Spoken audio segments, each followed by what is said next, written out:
All right, we are live, and I want to welcome everybody to Standing for Truth. My name is Donny Budinsky, and I am your host and moderator for tonight's much anticipated debate showdown between Grayson Hawk and Praise IAM on God versus non-God worldview, which is true. And gentlemen, this is not your first rodeos here in the debate octagon, but it is your first time, if I understand correctly, entering the debate octagon to engage each other. And so I'm excited for this. I know the audience is as well. You've both had many debates on all sorts of topics. So couple seasoned debaters. Let's get acquainted. Let's break the ice a little bit before we get into the showdown itself. Grayson Hawk, let's start with you.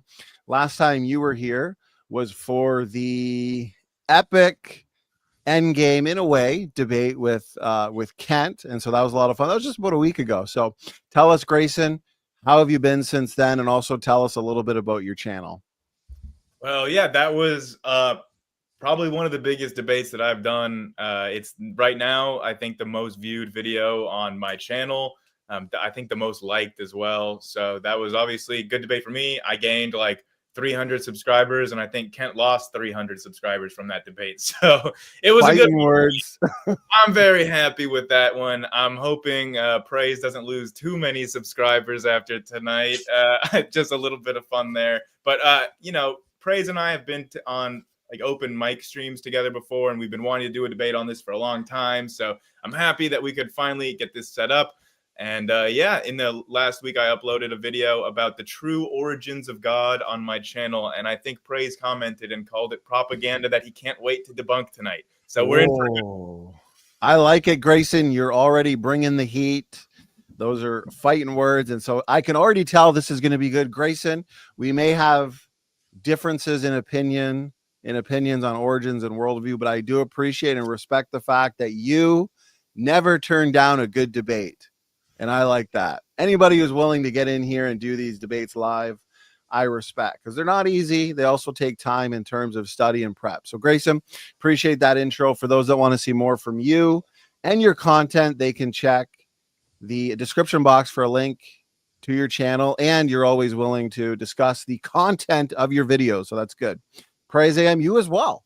You know, you put out content on the opposite side, but like Grayson, you're always willing to engage in a good, solid debate. So Praise, tell us, how have you been since the last time you were here? And I know you did a couple Trinity debates and then a soteriology debate. I think your last time here for a formal debate was your salvation debate with Sean Griffin. Is that right? No, it's Soul Sleep. Soul Sleep. Yeah.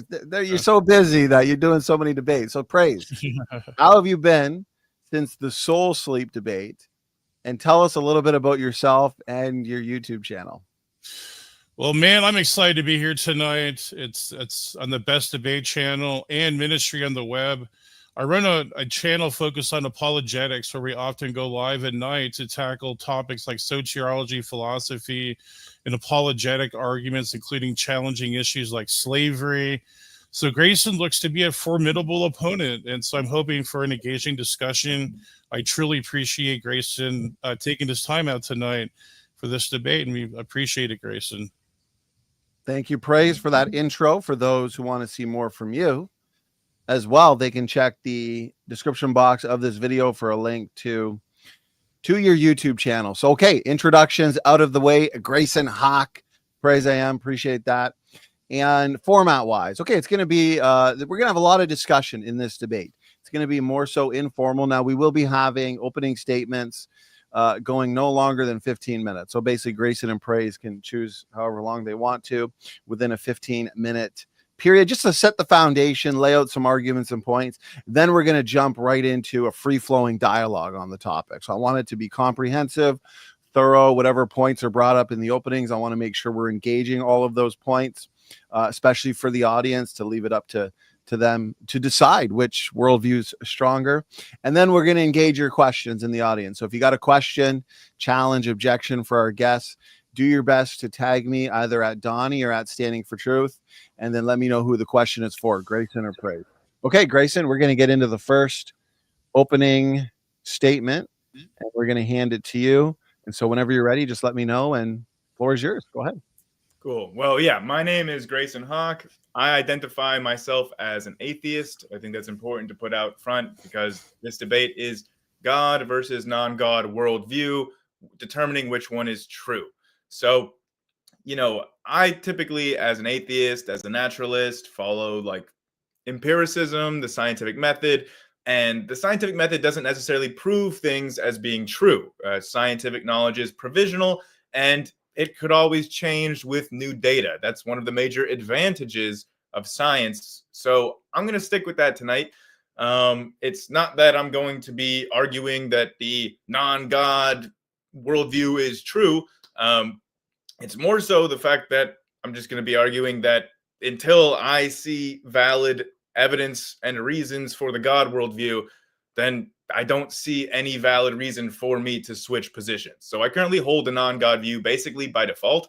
And I know that already this might be controversial from some atheists out there that might say, oh, Grayson's a lack theist. He's not a true atheist because I don't say, oh, I have a positive belief that there is no God. I simply lack a belief in God. So oftentimes people will accuse me of not being a real atheist. They'll say, oh, I'm agnostic, but I don't know. It's kind of controversial, I guess. The way I think about it is that if somebody asks me, do I believe in God? I'm going to say no. I don't believe in God. It's not that I'm not sure. I'm on the fence. Like, I don't. So that's why I think I'm an atheist. If you disagree, if you think I'm a lack theist or whatever, to me, you can call me whatever you want. My position is basically the reason why I'm an atheist is not because of some argument about, oh, the problem of evil or divine hiddenness. It wasn't like I was convinced to be an atheist based on some positive evidence or something. The reason I'm an atheist is because I've always been an atheist. I wasn't raised in a religious household. My parents were like, if you have questions about religion, you can go down to a church and you can ask a pastor there if you want. And when I got old enough, that's what I did. I had a couple conversations with a few pastors at a few of the churches in my area, and I went to Bible camp in 5th grade, actually. I asked them a ton of questions. And ultimately, I just didn't see a good reason why I should believe that any of it is true. So therefore, I have a non-God worldview because I just wasn't convinced. So the way that I'm approaching this debate tonight is to try to go in with an open mind. I'm not closed off. I'm not just over here, blah, blah, blah. There's no God. There's no God. I want to come in here open-minded. I'm open to changing my mind if I am presented with a sufficient reason to do so. So my whole thing is that in order for me to believe something is true, I need a good reason to believe it. That reason can be an argument. It can be empirical evidence, but I need something. I need something to be a sufficient reason for me to believe. So that's where I'm coming out with it. I'm hoping that Praise can present maybe some reasons justifying why his God would be true. And then we can talk about those reasons. And hey, I'm open to being converted tonight. Not 100% sold on every position. I don't know everything. So I'm just going out this with an open mind. I want to hear the arguments and I want to talk about the specific arguments and see if they are convincing and if they are sufficient that would make me a believer. So that's my position on things. There's a tons of reasons why I think that it's just, there's maybe some reasons why I'm hesitant into believing certain religions, mainly because there's so many different ones out there and they change and evolve over time.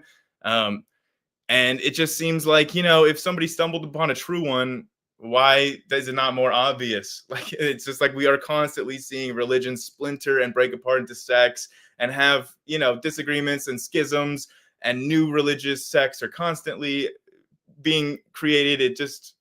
I don't know. It just doesn't seem like, 70 to 80% of the people are the same religion that their parents were, which doesn't seem like that would be the case if any of these religions were true. Like, you just so happen to get really lucky and you got born into the one true religion.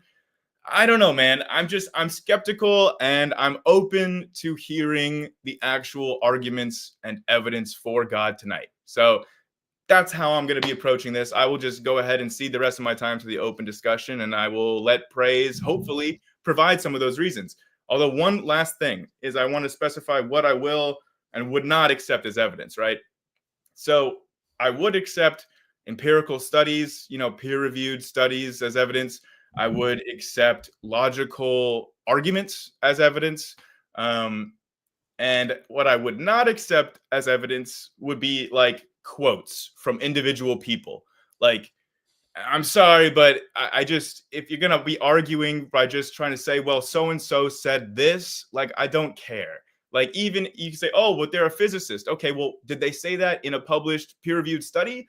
Or did they just say that and then it's being quote mined out of context to try to justify whatever claim? Like, I'm sorry, but quotes from individual people are just not going to cut it as sufficient evidence for pretty much any position that you're going to try to use them to support. Like scientific, philosophic, none of these. Like if you say, oh, well, the consensus is this because this one physicist says that, like I could find just a counterexample, and you're not going to believe that because an individual quote from an individual physicist doesn't mean anything. I could give you a quote from Friedrich Nietzsche saying that God is dead. Oh, he's a very respected philosopher. That doesn't mean that his quote does any justification for the claim. So I'm not going to accept just quotes from individuals tonight. If you are going to quote, make sure it's a quote from something peer-reviewed, it's a study, it's empirical, it's data, or it's an actual deductive argument. So with that, I will just open it up to Praise, and I'm going to be listening and taking notes.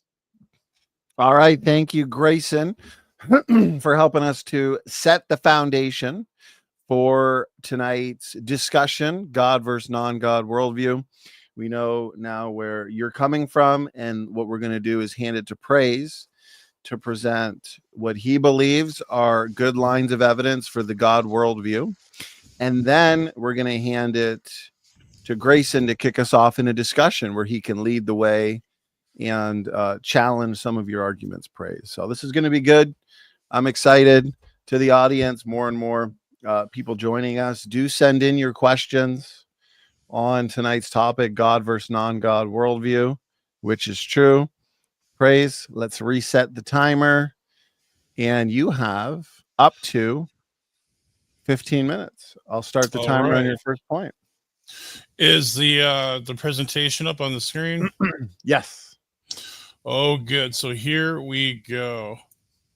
The Christian worldview versus the non-God worldview. And tonight, I'm going to present a logical proof of God, a metaphysical proof of God, and also a scientific proof, or I would say evidence, which would be very compelling. I would call it proof in the colloquial sense. Well, let's get started. The ontology of classical logic necessarily proves the existence of the Christian God. The axioms regarded as universal in classical logic are laws of thought, which include the law of identity, the law of non-contradiction, the law of excluded middle. These principles are not derived from other premises, but serve as the foundational building block for logical reasoning within that system. This is a citation from Encyclopedia of Philosophy. According to Dale Jacquet, 2006, there exists a universal concept of logic that underlies and unifies all distinct logical systems. Introduction Philosophy Logic Today.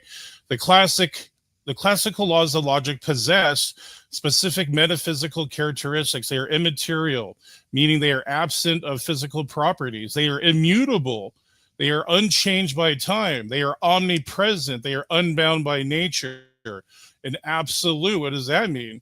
Their negation inherently assumes their validity, making them a reductio ad absurdum vern polythres or poithres. Aristotelian logic is considered prescriptive because the process of negation entails intentionality implying free will. This is Avi Zion. He's PhD inductive logic, a thematic compilation encyclopedia, also the encyclopedia.com laws of thought.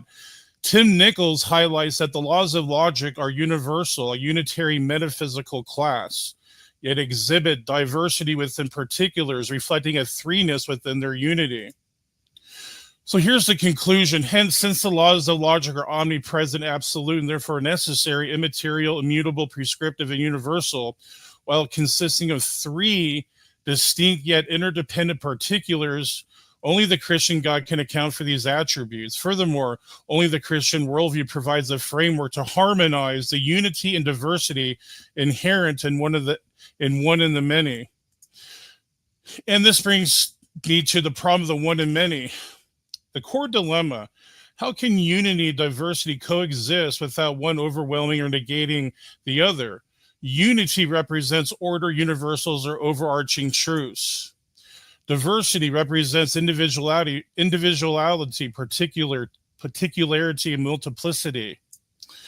Philosophical challenge: explaining how diverse entities relate to a unified whole. Example, universal laws governing particular phenomena. Avoiding extremes of monism. So it's an overemphasis on unity, denying diversity, or pluralism, overemphasis on diversity, denying unity. The Christian worldview's resolution: 1. God as the source of unity and diversity. God's nature embodies both unity and diversity in perfect harmony. Unity, God is one, Deuteronomy 6:4. Diversity, God exists as a Trinity, three distinct persons, Father, Son, Holy Spirit, sharing one essence. So creation reflects God's nature. The created order is both unified and diverse, mirroring God's character. For example, unity of universal laws, example, gravity, and purpose, diversity in the multitude of created beings and phenomena. So why this resolution works: it avoids monism. God is not an abstract force, but a relational being who affirms diversity. It avoids pluralism. God's sovereignty ensures coherence and purpose in the diversity of creation. It integrates unity and diversity. The Trinity provides a metaphysical model where neither unity diversity dominates, but complements the other. Now we have the classical logic as a syllogistic proof for the existence of God, known as the tag. Premise 1: if the classical laws of logic are universal, immaterial, immutable, omnipresent, and absolute, then they require a source that possesses these same attributes. Metaphysical principle effects must reflect their cause. Premise number 2: the classical laws of logic are universal, immaterial, immutable, omnipresent, and absolute, established by their characteristics as described in classical logic and metaphysical reasoning. Conclusion 1: therefore, the classical laws of logic require sources that is universal, immaterial, immutable, omnipresent, and absolute. This is via modus ponens from premise 1 and premise 2. Premise number 3: if a source exists that is universal, immaterial, immutable, omnipresent, absolute, then this source aligns with the traditional conception of God. The definition of God is a necessary being possessing these attributes. Conclusion 2: therefore, the source of all classical laws of logic aligns with the traditional conception of God. This is via modus ponens from conclusion 1 and premise number 3. In the final conclusion, the classical laws of logic, by their very nature, imply the existence of God as their transcendent foundational source. Now we're going to move into quantum mechanics, the scientific argument for God. So we're going to move into quantum mechanics, idealism, and then God in this argument. So firstly, we're going to start with scientific anti-realism confirmed. Quote: One of the more unsettling discoveries in the past half century is that the universe is not locally real. In this context, real means that objects have definite properties independent of observation. For example, an apple can be read even when no one is looking. That's realism.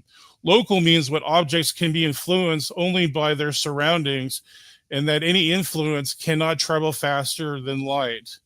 So investigations at the frontiers of quantum physics have found that these two principles cannot be true. Instead, the evidence shows that objects are not influenced solely by their surroundings and may also lack definite properties prior to measurement. end quote. This is Daniel Garisso, The Universe is Not Locally Real. And physics Nobel Prize winners proved it, Scientific American, October 6, 2022. Now we're going to go into idealism confirmed. Stuart Boehmer, in his paper, Quantum Theory and Idealism, says materialism is dead. Atomism, reductionism, and analysis are dead. The world is not built of atoms the way a house is built of bricks.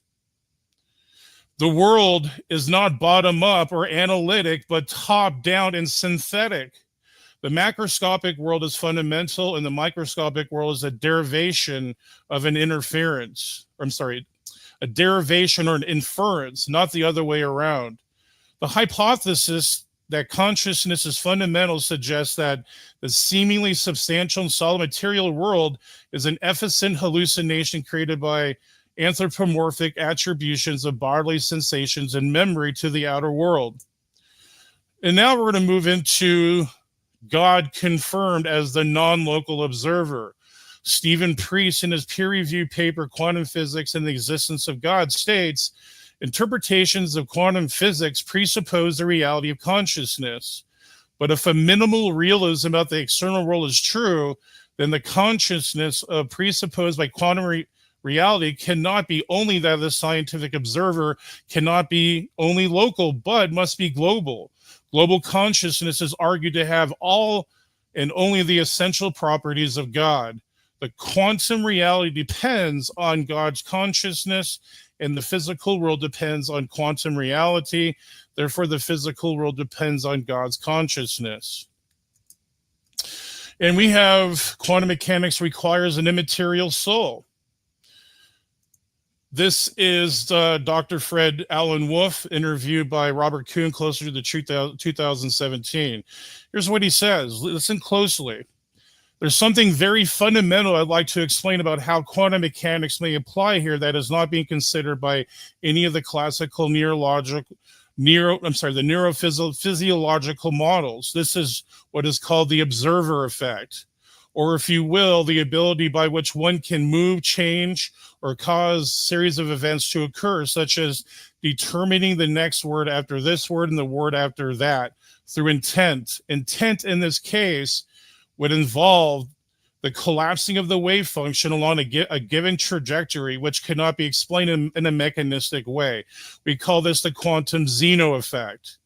It has different names, but it essentially states that if you observe a quantum system repeatedly, you can actually alter the path by which that system evolves. You could, in theory, have such a system functioning within a purely materialistic framework, except for one thing. Where is the observer? Here's the problem. If you reduce everything to mechanical processes, then everything would operate in a purely mechanical way. There would be no shaping, no collapsing of the wave function. Without an observer, there would be no directed movement or willful interaction. So you need an observer. It seems evident to me that it cannot be material. When material things interact, when atoms interact, they follow the laws of quantum mechanics, which predict possibilities multiplying into further possibilities.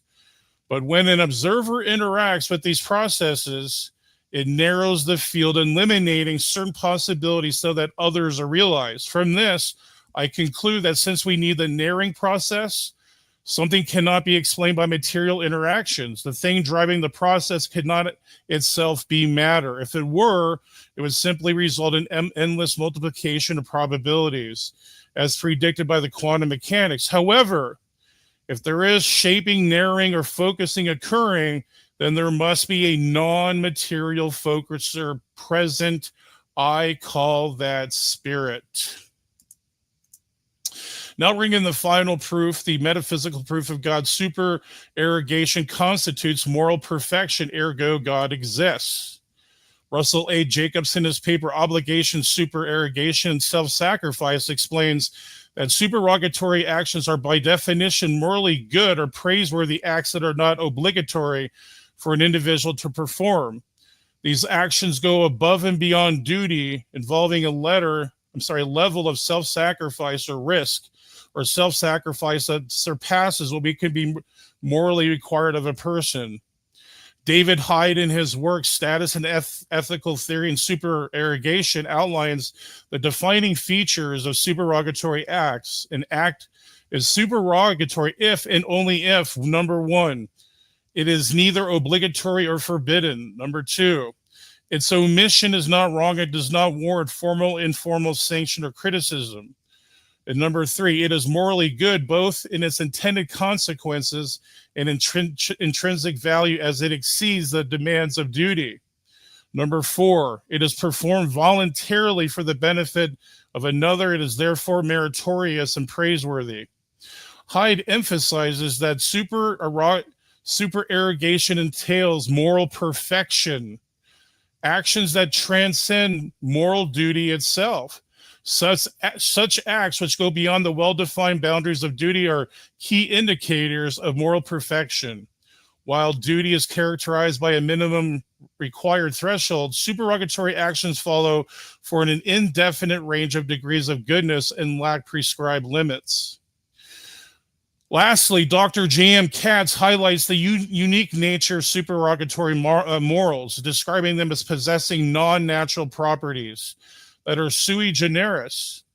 Non-natural properties are considered causally impotent and not discoverable through empirical or scientific methods. These properties include sui generis and supernatural qualities, are metaphysically unique, irreducibly normative, and are distinct from any other type of property. So Katz further argues that these supranatural properties challenge existing scientific principles, such as the causal closure principle, which holds that all causes of physical events are physical. The existence of non-natural supernatural properties raises profound philosophical questions about how such moral phenomena might coexist with or transcend the physical world. And lastly, syllogistic proof of God through supererogatory acts. Premise one, morals can have either natural or non-natural properties, and they can be either obligatory or non-obligatory. Premise number two, if morals have non-natural properties and are non-obligatory, then they must possess supernatural and or sui generis properties. Conclusion one, supererogatory acts are demonstrably non-obligatory and possess supernatural or sui generis properties, which align with the principle of moral realism. Premise three, if supernatural and or sui generis properties exist, then a god, gods, or something beyond nature must exist to provide an ontological basis for these properties. Conclusion two, the Christian God exists because he uniquely and exclusively possesses the necessary ontological qualifications to serve as the foundation for supererogation, due to his perfect and supererogatory nature, which encompasses these non-natural properties. And with that, my opening is now concluded. Thank you so much. Thank you. Praise I Am. Gentlemen, that wraps up our setting of the foundation for tonight. We now know where you guys are coming from. I appreciate the points, arguments, and positions that have been laid out. We've got ourselves a high-level debate tonight. Supererogation, supererogatory, ontological. These are some big words. Say those 10 times fast. So, okay, gentlemen, all jokes aside, let's have some fun. This is going to be good. Grayson, let's hand it to you to kick us off in our open discussion. Go ahead. Okay, yeah. So I think that most people kind of know me as a science guy, being a fan of science. So I think I would like to start with the science-y one of your arguments. You had the argument from the laws of logic, the argument from quantum mechanics, and an argument from supererogation, which was a new word for me. So I'm excited to get to that one. Maybe I'll save that one for the end. Can we start with the quantum mechanics one? Absolutely.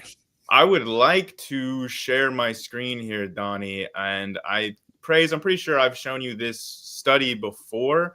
Can you see my screen? Yes. Cool. I can.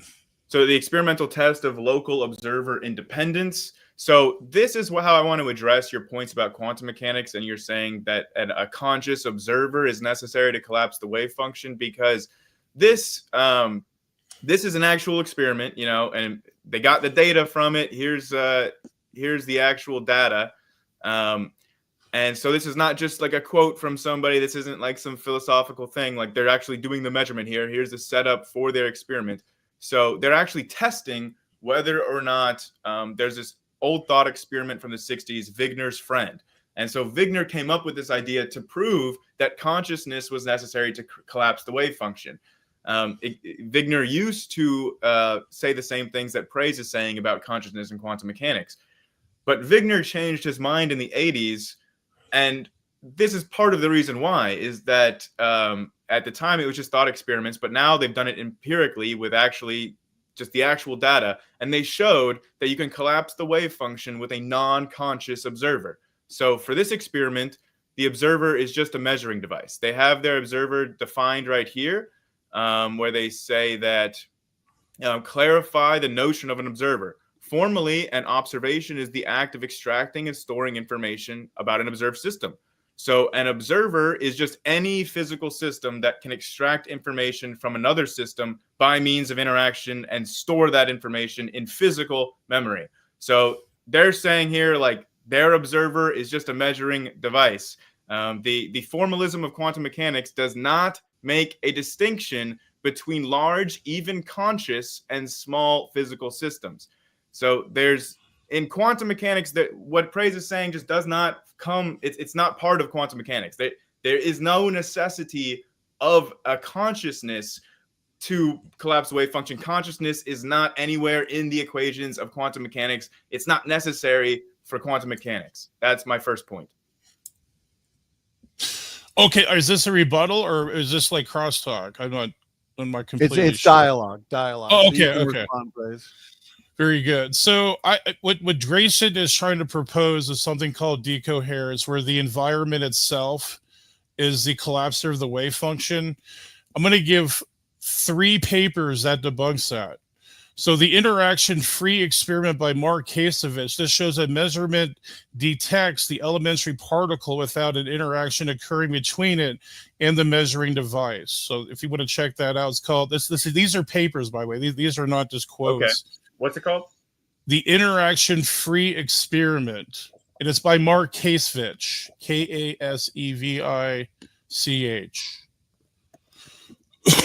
And also, there's 2 other papers. I'm going to quote those as well. The Quantum Kai-Shir, the CHESIR experiment by Raul, R-A-U-L, Korea, C-O-R-R-E-A. And this paper shows that quantum particles are spatially separated from their properties. They actually demonstrated that. And lastly, I mean, this is from Anton Zeilinger, who is the Nobel Prize winner. The name of this paper is Non-Local Quantum Eraser. And this shows where measuring devices are separated from each other from several kilometers. And so you can look at those 3 papers, and I would just push back. And, I would also say, how do you get around the measuring problem? Okay, so that's a lot to tackle right there. I'm not familiar with all these papers. I'm just reading a little bit on that first one of the interaction-free measurement. I'll have to check that out. But it's sounding like a 2020 paper just looked at that and was saying that it's because of the properties of the particle being able to travel locally through regions in which the particle itself is excluded. That's very interesting. I'll have to look more into it. But this does touch on Zeilinger, on what he won the Nobel Prize for, and something that I commonly see miscommunicated, right? And you touched on this in your opening. You said that Zeilinger and experiments like what he won the Nobel Prize for show that reality is not locally real. And you use this as saying that it's not real at all. But actually, I think that you're skipping over that term locally, which is very, very important. It's not locally real. So you can either say that reality is non-local, or reality is non-real, or it's non-real and non-local. Those are 3 different possibilities. You can't just ignore 2 of them and only go for reality is not real. That's 1 out of the 3 possibilities. But the majority of scientists say that reality is non-local, not that it's non-real. So it really is just a, up to interpretation at this point, whether or not their results show it's non-local, non-real, or both. I just want to make that point. Any pushback on that? Yeah, I would actually like to talk about the Wigner. Are you familiar with the Wigner's friend experiment 2019? By Massimiliano. Yeah, it's by Massimiliano Porietti. Yes, that's the paper I just had up on screen.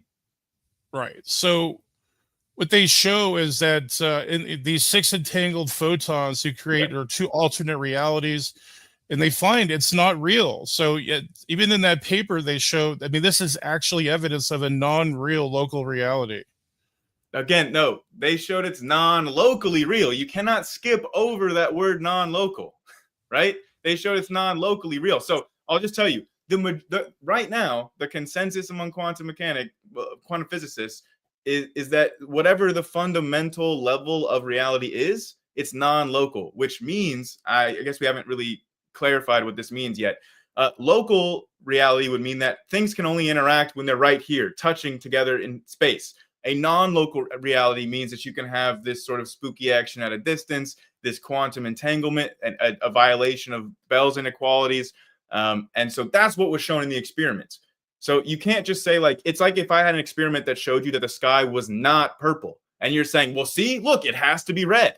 No, that's one of the available options, but it can be other colors as long as it's not purple. All those experiments showed was that whatever reality is non-locally real, which means that it could be non-local, or it could be non-real, or both. You can't just pick one and then ignore the other two.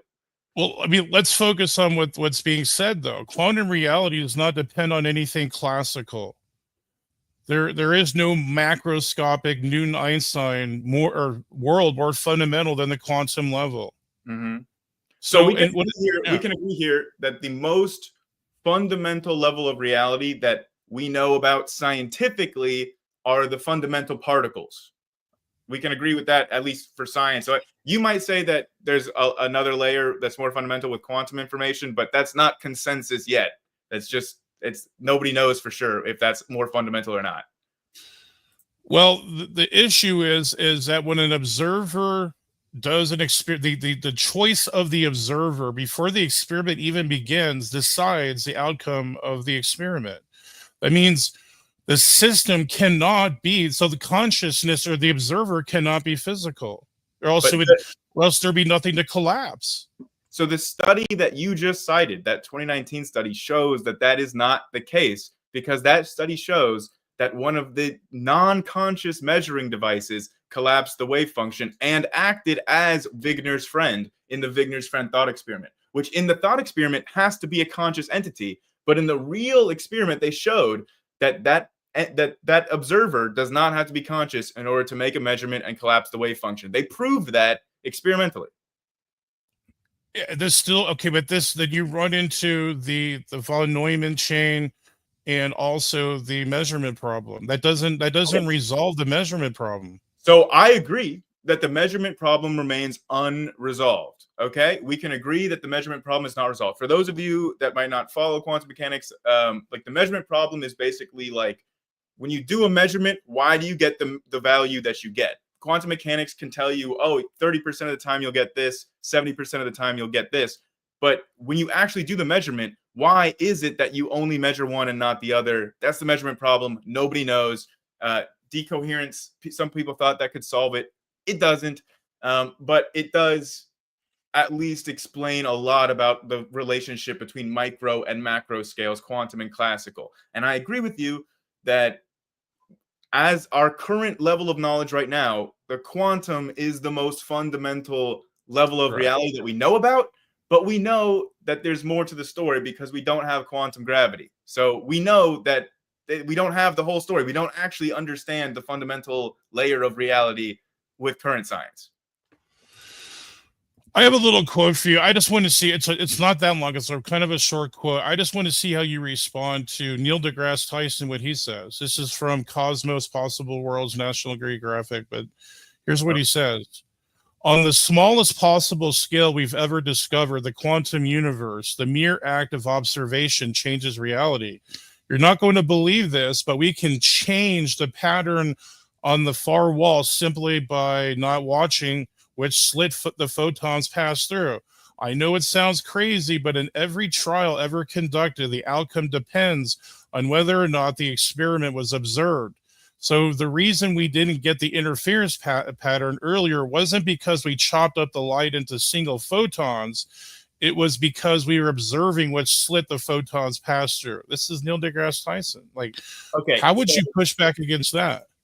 No, I don't disagree with that quote, surprisingly. I mean, I'm not a big Neil deGrasse Tyson fan, but I surprisingly do agree with that quote. Again, I just want to emphasize here that quantum mechanics does not stipulate that an observer has to be conscious. There are non-conscious observers. They're measurement devices in quantum mechanics. There's nothing inherent about quantum mechanics that means it has to be conscious.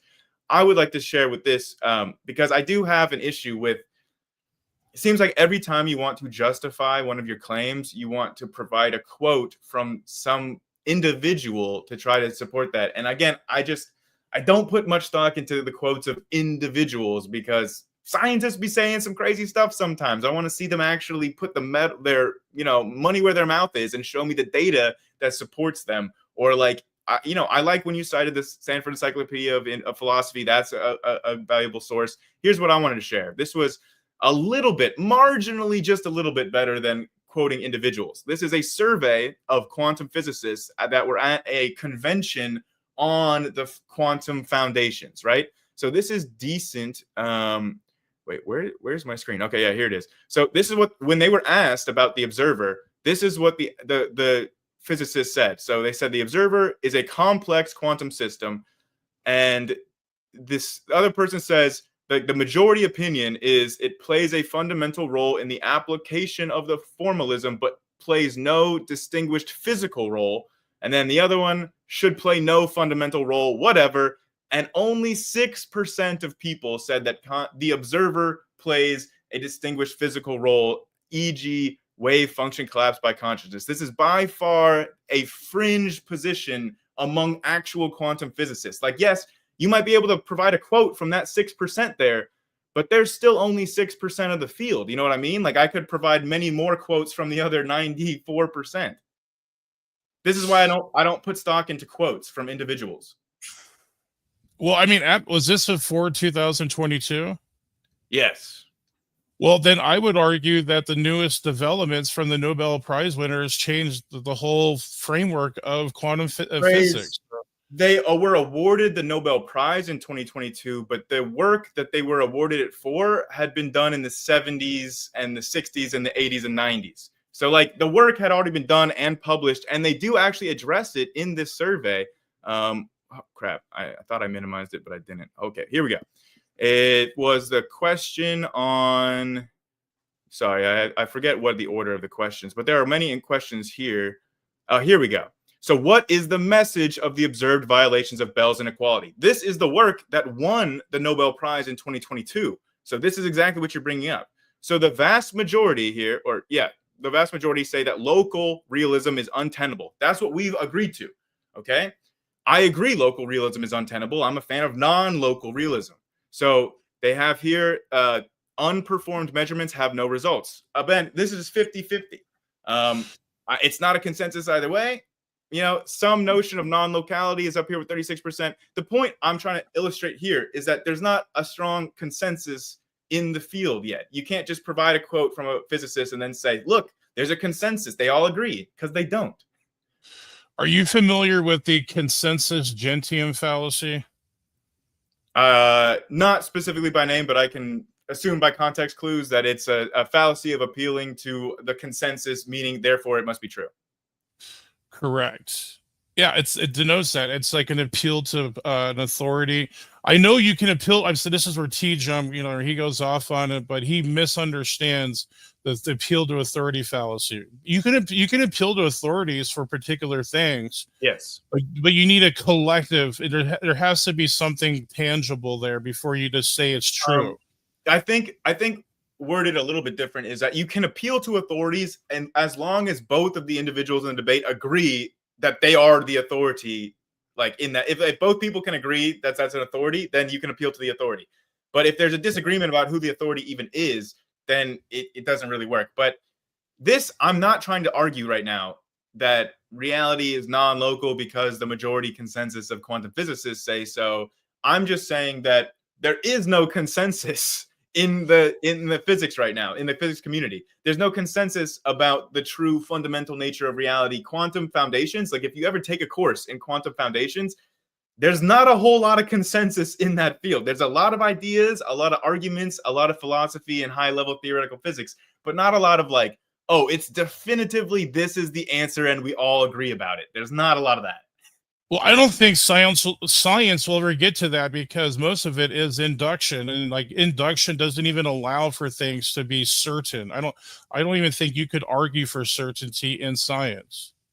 Sure. I mean, I would agree that like it's never 100% certain about anything, but like that doesn't mean that you cannot have like consensus. And that consensus is meaningless just because it's not 100% certain and it's provisional and could change with new data. I don't really think that defeats the fact that, you know, you can have a scientific consensus and that's pretty much like the best means that you can have of describing or understanding reality, in my opinion. Like we have consensus of like germ theory, right? I mean, it's pretty good. No, right. I agree that there's certain things that are pretty persuasive in science, but I'm going to go back to realism because you think that, okay, let me just make this clear. Do you agree that quantum mechanics has ended that old canard that objective reality is physical outside of us locally, independent of us locally? Do you actually believe there's still something there objectively real? Personally, yes, I do. But in terms of like, it's not really about my personal beliefs. I don't think that there is like there's no consensus that quantum mechanics has overturned the notion of like objective reality being real or physical. Like the majority of quantum physicists are still like materialists. So if they're the ones that understand this best and they're not agreeing with you that quantum mechanics overturns materialism, then I think there might be a disconnect, you know? Oh, come on, Grayson. You know that some of these scientists, they have their own presuppositions and biases. They come into it. That's true. I wouldn't weigh, and I wouldn't weigh your belief on what scientists, you know, because there's materialists out there. That doesn't mean anything. People can hold contradictory views. Well, I mean, that's a good point, but it's just as like, you know, for the people that are experts in quantum, like if you're trying to make the claim that quantum mechanics shows that there's like reality is not objectively real and is not like physical, then it's just really weird that the people that are the foremost experts in this thing that supposedly does that don't also have that conclusion. You know what I mean? Like, it just seems like all the people that claim that quantum mechanics shows that objective reality is not real, like, they're usually not quantum physicists. I mean, I'm sure that you have quotes ready to go from quantum physicists, but they're like in that tiny percent is my point. And like, I don't know, man. It's just as weird that if it's so obvious that quantum mechanics debunks materialism, it's so weird how there's so many materialist quantum physicists. You know, I mean, okay, so you're right. I can see like how you would be confident and maybe, but to me, I think we got to look outside the box sometimes and not just hold to what is mainstream, because how many things have been mainstream over time and have been overturned? And like, do you see how flimsy that is? But okay, the thing is though, is that when you overturn the scientific consensus, it's done by providing strong enough evidence that overturns it, that convinces everybody, hey, oh, that was wrong. We got this new evidence and that convinced us. So like, if we're going to overturn the scientific consensus and show that quantum mechanics actually debunks materialism or something, then we would need that evidence, which so far, I don't think that the field recognizes that any of that. I don't know what evidence that would be. But really quick, I want to make the point before we go too off in the weeds. Yeah. I think it's important to make the point here that, yes, I'm a physicalist. You, I think, are an idealist. But like, we're supposed to be arguing about the God versus non-God worldview, and like I think that there are atheist idealists out there. So it's like, even if physicalism was not true and idealism was true, I don't really see how that gives you more evidence towards your God. You know what I mean? Well, no, they be more pantheists. I don't know. I'm not aware of any idealists, especially in any literature that hold to an atheistic idealism. The one I was thinking of, and I haven't read like a ton of his work, but this is just off the top of my head. Like when I was saying it, the first person that came to mind is Donald Hoffman, who I'm pretty sure is an atheist, or at least his philosophy is atheistic. But he maintains that the fundamental nature of reality is consciousness. Like consciousness is the fundamental, and that he's saying a lot of the same things you are about how this reality is illusory or whatever. But he doesn't say that, oh, it's from a source of a deity or anything. He has an atheistic framework for this whole idealism of his. So my point is just like, even if I were to concede for the sake of this debate all of your points about physicalism and idealism, and I'm just saying, okay, yeah, quantum mechanics debunks physicalism, and I'm an idealist now, and this whole reality is nothing but an illusion, that still doesn't get me any closer to God. Like I could just say, okay, Praise, you've changed my mind. I think reality is not real. It's all illusory, but I think we're in a giant simulation that's being created by aliens in an alternate universe, and the creator of that universe is some thing called Fleeble and like, I don't know, like it doesn't get us any closer to a God necessarily. Like, you know, there's another, I don't know, man. It's just like, what's the actual argument for God here? Well, I would just go back to my quote, or my, that discussion that Fred Allen Wolf had with Robert Kuhn, and he was saying it cannot, the observer has to be spirit. So yes, it doesn't necessarily. But why? Because anything that's physical within the system, like the quantum Zeno effect, like you're familiar with that, right? Yeah. So it's everything in quantum mechanics, when it's not observed, is just it's an infinite amount of probability. So something centralizes it and focuses it down to and collapses it into something simple and makes it real. The shaping, it's called the shaping of the wave function. Okay, Praise, I'll say this because I also used to be confused about this whole notion of wave function collapse and what it meant physically until I took quantum mechanics 1 and 2 in college. So then I used to think that there was a physical process that happened when something collapsed the wave function and makes it real. And no, like actually doing the physics, having the discussions with the actual quantum physicists, like for hours in office hours, they really hated me because I asked so many questions. But like most physicists don't think that the wave function is anything more than a statistical tool. Like there's not a thing that's the wave function that is collapsing, and it's not a physical process. It's a statistical update in our information. It's like, oh, we have this little description of this system. Now we update it once we make a measurement. That's the collapse of the wave function. It's not a physical thing that's happening in the physics. And most physicists do not think that the wave function collapse is physical. It's just that it's an update in our knowledge. It's a statistical technique. So let me give you my argument. Since I don't know if you agree with this, but I think you're kind of agreeing that quantum physics or mechanics does not depend on any classical physics. So what follows from that is that consciousness does not depend on it. It's irreducible to anything physical. So that's wait. Where did consciousness even come from in that argument? Like, yes, I can agree that like quantum mechanics is like classical physics is contingent on quantum mechanics. I'm okay. I can acknowledge that quantum mechanics is more fundamental than classical mechanics. Okay, I'm with you there. Where did consciousness come into this syllogism? I don't know where that came from. Well, it can't be part of the system. Why not? Because the system, it can't be actualized by itself, because it comes into an infinite regress if otherwise. The von Neumann chain demonstrates that. Okay, well, first of all, also von Neumann is also pretty fringe. Like, I'm just saying, like, yes, you can cite individual physicists that might have these ideas, von Neumann was one of these guys that thought consciousness was integral in this, and he has the von Neumann chain. But the thing is, the von Neumann chain is not recognized or accepted by the physics community. Like, it was his little thought experiment, his little idea, but it's not like people say, yeah, that's legit, that's valid. It is not acknowledged like that. It is not. So it's I think the problem is you're more focused on the scientific aspect of it, but not the metaphysics. I'm more focusing on the metaphysics of quantum mechanics or its implications metaphysically, and that might be the impasse we're talking. But can I move maybe into a different direction and maybe poke holes in your worldview and show you that you need God for any to have reason, logic, any type of thing. So. Okay.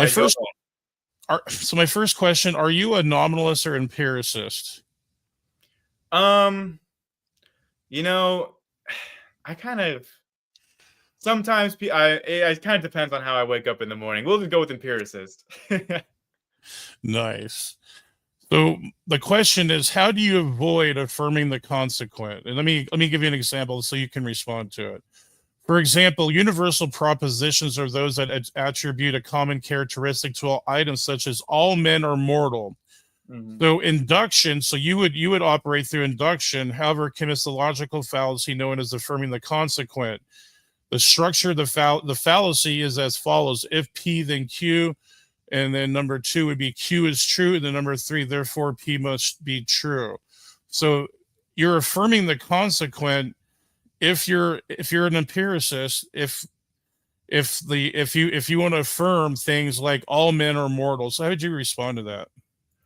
Yeah, I don't know. Oftentimes I hear the people charging the scientific method with being affirming the consequent fallacy, where like you have a hypothesis, all men are mortal, then you test your hypothesis by going out there and looking for an immortal man. You don't find it, and your hypothesis was supported by your experiment. It's not like you've proved your hypothesis, you've only supported it with empirical data. So I don't think like the scientific method is an affirming the consequence fallacy. Just because you've got a hypothesis, you test it, and you confirm your hypothesis, that's not a logical fallacy. So the problem is empiricism cannot produce universal propositions. Would you agree with that? Yeah, but I think it's good enough. Like, it's good enough for me to where, like, yeah, you can say, like, oh, well, we can't empirically demonstrate that all men are mortal because it's not going to be possible to test every single man's mortality. And so you could say, oh, well, we can test a sample size, and then we can maybe just, like, see if that's applicable to the population as a whole. But you're never going to be 100% generating a universal fact as like proven, you know, but it's good enough. It's good enough. Well, I would say it's not, because the problem of induction. Are you familiar with the problem of induction? Yeah, like Hume and his forks. I know, right. But like, okay, that again, my stance on the problem of induction is it's good enough for me to lead my life. I don't I don't need to be 100% certain of things it's good enough for our human level of knowledge that we need on a day-to-day. Well, you can say, because it looks like you're almost appealing to what they call practicalism. Like, here's what I would say, right? Sorry, I didn't mean to cut you off right there. No, go ahead. Basically, like, if I flip a coin 1,000,000 times and I get heads every single time with no exception, and I say, wow, looks like every time this coin is going to come up heads, and then I do it again and it's heads again. It's like, at that point, if I've got 1,000,000 trial runs, man, it is good enough for me to make that conclusion and just say this coin is rigged and it's always going to pull up heads no matter what. And yes, that's a universal statement. And yes, what the 1,000,000 trials could have just gotten crazy lucky, and it didn't prove that coin is always going to come up heads, but it's good enough for anybody that's actually going to be putting money on that coin. Like, if it's your money on the line, you're not going to sit there and say, well, I can't be 100% sure. If you've got $100, Praise, you know you're putting that $100 on heads every time because it was good enough to empirically determine just from the 1 million trials, it was good enough for you to put your money on it. And that money, that's your life, that's your day to day. And I'm putting my money on empiricism. Well, I mean, I do think that there's still, I would say foundational problems with that. For like, let's just say like the white swans. If you've seen a bunch of white swans, then your induction almost eliminates the possibility of there being a black swan. And we know we've seen black swans out there. Yeah, so this is what I mean about scientific knowledge is always provisional. If we saw 1 million white swans and we never saw a black swan, and the textbooks say all swans are white, but then hey, what happens when we discover a black swan? Then we update the textbooks because our knowledge changed with new information was presented. I consider that to be a strength of scientific knowledge, is that it gets more and more accurate when you get more and more information. Well, so do you hold to that epistemology is knowledge is true justified belief? I can for the sake of this discussion, but I am aware of the problems with that. Like, I do have friends that are PhD philosophers, and I've asked, hey, is knowledge justified true belief? And then they're like, here's all of these papers. And I'm like, oh man, okay. So maybe there could be some flaws in that. I don't know what the best definition of knowledge is, but a working definition of justified true belief is like, it's fine. I don't really know what the best one is. I don't know. Well, I do think if I think most secular atheists do hold to that, but it's just, we'll just put to the sake of the conversation, let me present the problem. You have a big problem known as the problem. It's still the problem of induction, which you can never have true justified beliefs because knowledge can never be established, because knowledge through induction can only be tentative or preliminary. So you could never, I think you can see that issue. I would just easily just counter that by saying knowledge is sufficiently justified belief. So I don't know, man. Like if you tell me the sky is blue, and then I go and I look up at the sky and I see it's blue, that's going to be good enough for me to say I generated knowledge that the sky is blue empirically. That's going to be good enough for me. I mean, we're on the internet right now. That was developed through empirically derived knowledge. We didn't have the knowledge to make the internet. Now we do. That was empirically derived. I mean, I don't know, man. Even if I were to abandon all my empiricist tendencies and were to become a rationalist, idealist, I still could be an atheist. It doesn't get us any closer to any evidence for God. Well, you can go to reformed epistemology, where God is the starting point of all knowledge, truth, and being. And this is where I'm getting at, because I'm trying to kind of poke, or take out the three-legged stool each one at a time. Like, bam, we take that out, and then you'll just see that your worldview collapses. And you'll see where I'm going with this. So wait, Praise. Even if my worldview were to collapse, I still need a reason or evidence why I should go to your starting point. There was that I presuppose that God is the starting point for all of this, and that's what I need, a reason to presuppose. So that's what I need, is a reason to presuppose that God is the start of all this.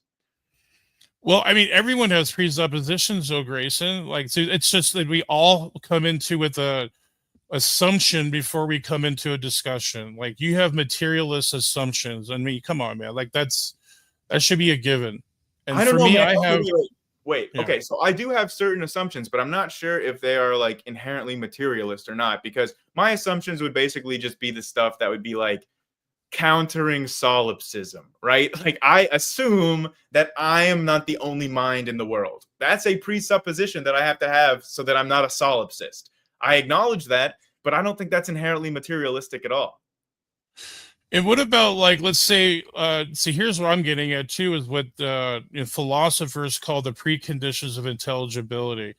Let's say the reliability of memory, uniformity, those things you assume before coming into the conversation. And that's where I'm coming at. I don't think that I assume those things, actually. Like the reliability of my memories, well, they're not always reliable, but I do have like a lifetime of experience empirically checking the reliability of my memories versus the reality around me. I do that, so I know roughly a rough gauge of how reliable my memories are. It's not perfect, obviously. And then The second thing, could you remind me the second thing you said real quick? Sorry. You said there were uniformitarity, right? I don't think that is an assumption that I make. Like I would say that is basically demonstrated by our empirical observations to a sufficient degree where that I can inductively conclude that, but it's not like I'm going to say that I am presupposing it or it is 100% certain. It's just an inductive conclusion that is good enough based on the reliability of the observations that we do have. So where does intelligibility come from? From our intelligibility as in our ability for our minds to understand the world around us. Right. So what would endow you with that ability? Well, my brain, which evolved alongside reality so that it could interpret reality in an advantageous way to survive and reproduce. So, that's a little bit empirical because obviously the brain's development is going to be checked against empirical reality. So if somebody's evolving a brain and they're seeing stuff that's not there, that's probably going to hurt their survivability. So there's a natural selection for the brains that are best at making the world around them intelligible. I don't know how to make that into a verb. Intelligilizing the world. I mean, do you see the problem though? I think you just expressed the problem because the like physical sciences, biology, physics, and then chemistry, those are for surviving. It's leading to survival, not truth. There's nothing inherent in any type of science that would equip you to think intelligibly or give you rationalization reasoning. That's a huge issue. I'd like to respond to that then. Yes, I think that you're correct in saying that the selective pressure is not for our brain's ability to discern what is true. It is our brain's ability to discern enough to survive and reproduce. And there is a distinction there. And I do agree with you that we are not evolved to discern the true reality. We do construct our own subjective model of reality, and it's not the truth. It is an illusion.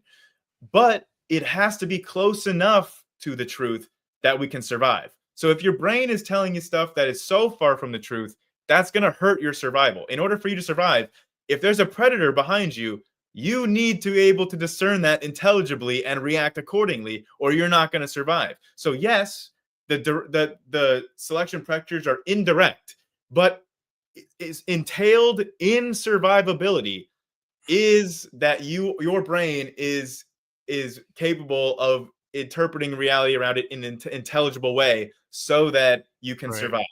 But I'm talking epistemologically, propositionally, like logic, inference.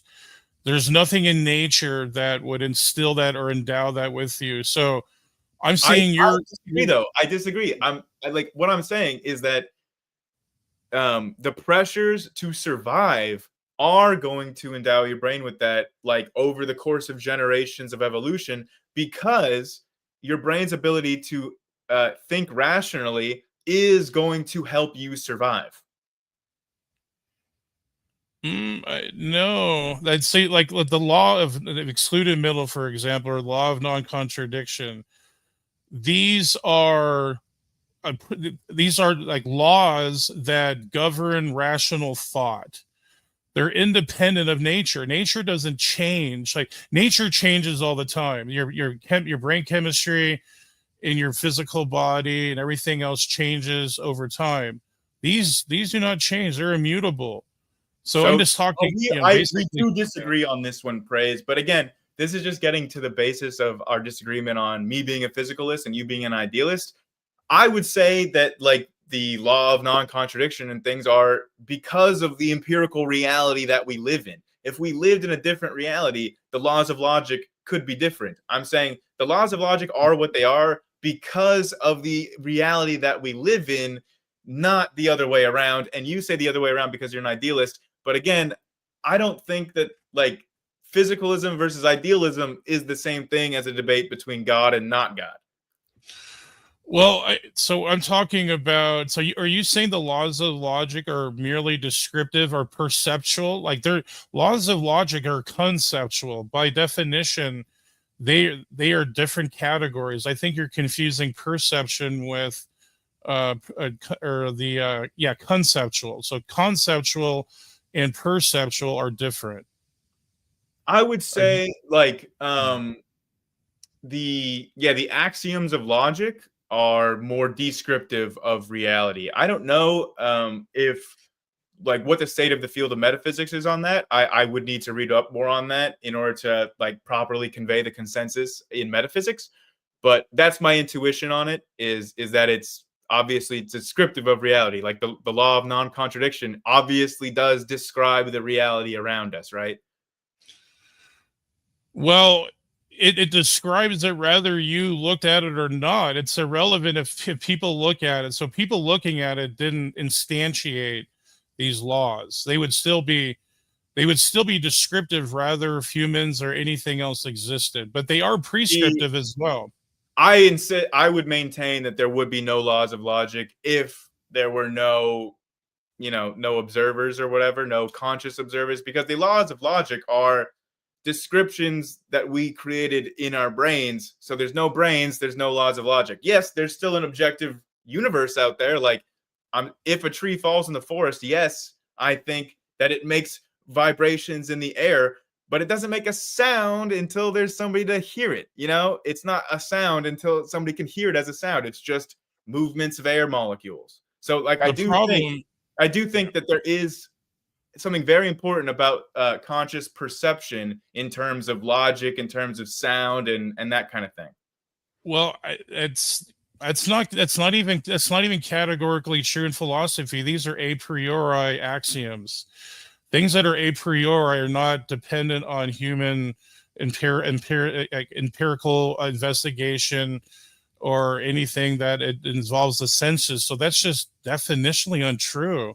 Well, I'm open to being wrong about this. I have not taken a course in logic, and I would not consider myself a logician, although I do have friends that do teach courses in logic. So I'm happy to ask them and see maybe I'm off base about this. Like, I'm not claiming to be an expert on logic. I mean, other than like, colloquially using logic, but I mean like actual formal logic. Yeah, I have not had a class in logic, so. Well, I appreciate your humility there, and at least you admitted like I'm just right and you're wrong. Because a lot of atheists will just fight that back. So I appreciate that. Look into it. That these things are axioms. That they are a priori. They're not posteriori. So okay, let me just go with this, right? Because this was your first argument, and I really want to bring it back to God or not God worldviews. So let's just, for the sake of this conversation, say, okay, I'm agreeing with you that the laws of logic are some ideal out there that were not created by humans. They're not descriptive of empirical reality. If I just become an idealist for the sake of this discussion, how do I get from there to God? You argued in your opening that there are certain properties that the laws of logic have that mean that whatever caused them must have those as well, and those properties align with the properties of God. That was the argument, right? Correct. And I wouldn't even say they were created. I think that they're eternal. They've never had a beginning point. I know some people, like I think Jay Dyer, I think he argues that they are created, but I don't take that position. I think they describe the mind of God, the Logos. Jesus, guess where the word logic came from? Wait, man, you just said that they're not descriptive. And okay, so you're saying that the laws of logic are descriptive. They're just not descriptive of empirical reality. They're descriptive of the mind of God. Correct. Yeah, and natural reality follows. It obeys. It conforms to the laws of logic. See, I think it's the other way around on that law, but I already conceded this for the sake of the discussion. So I don't want to just turn this into a whole idealist versus physicalist debate, right? I want to get to the evidence for God. So I'm with you here. The laws of logic, whatever, they're past eternal or whatever. But you said, I'm confused because I think in your actual slide, you said that it was a metaphysical principle that the effect has the same properties of the cause or something like that. Right. And so if they're eternal, then how do they have like if they never came into being, then where's the cause come in? Well, not specifically with the laws of logic, but things that do have a cause, they obey the laws of logic. So let's say that you fall downwards. Well, that's because gravity's there. So you cannot fall downwards and upwards at the same time. So let's say like, I mean, I know in space there is, I mean, gravity is not effective or whatever. Let's say on Earth, like you jump off a mountain cliff, you can only go downwards. You're not going to fall downwards and upwards unless there's something there to push you upwards. Okay, I'll agree with that. Let's get to where God comes into this. So I agree that whatever, man. You reality obeys the laws of logic. I'm with you on this for the sake of argument. I can agree up to all this. So since the laws are immaterial, like you can't use a microscope to investigate the law of identity. You can't test in a test tube. You're not going to look through it through like a telescope and find, oh look, there it is floating around in the space, the law of identity. So these things are immaterial. I just disagree with this, but this is just back to me being a physicalist. Okay. Like the law of identity is an actual concept that's in my brain, which can be examined with the microscope. You can extract it from your brain? The law of identity? Yeah. Come on, Grayson. Come on, man. You can actually decode these things from neural activity. There are neural correlates for all of these things. Like I know that in the lead up to this debate, you were ragging on me for like saying, "Oh, Grayson, where is intentionality? You're not going to find intentionality in the brain." But like, yes, you can. And I brought a study tonight showing exactly that, where intentionality is in the brain and how it changes. And it's not just like, oh, excitement or raw emotions. Like it's actually context dependent. And you can see the neural firings in the parietal lobe that correspond with that person's intention.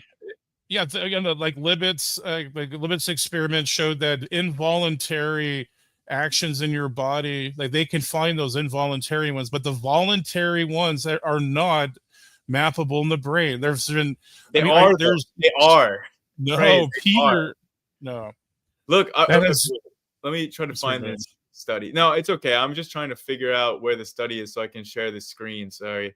And I've got another one showing these things that you say are these immutable things like morality or whatever. And that you can change that too by changing the brain chemistry. Here we go. The effect of context and reason on neural correlates of intentions. I think maybe Donnie stepped away, so you can't see my screen. But yes, you can decode across different contexts. You can evidence against context invariant information in all regions of interest. The results suggest that neural states associated with intentions are modulated by the context of the action. So they actually found, like, they were mapping people's intentions and seeing how that changes depending on the context of their decisions. And they were seeing that in real time in the brain. It's not just like they're reading emotions or whatever. It's the actual reasoning, the actual intentionality, the agency that does have neural correlates in the brain. It's not like these things are non-physical. I would just respond with Peter C's research. Are you familiar with Peter C? Can you spell C? Is it just a letter? TSE, yeah. Peter Say or C. I don't. Yeah. No, I'm not. Well, I mean, he did numerous papers on like causation, free will, intentionality, and he says that yes, there are choices that we do that only cannot be attributed to, let's say, like involuntary consciousness. There are other things outside of that. Like I want to get married. Let's say getting married. They've demonstrated that type of intentionality.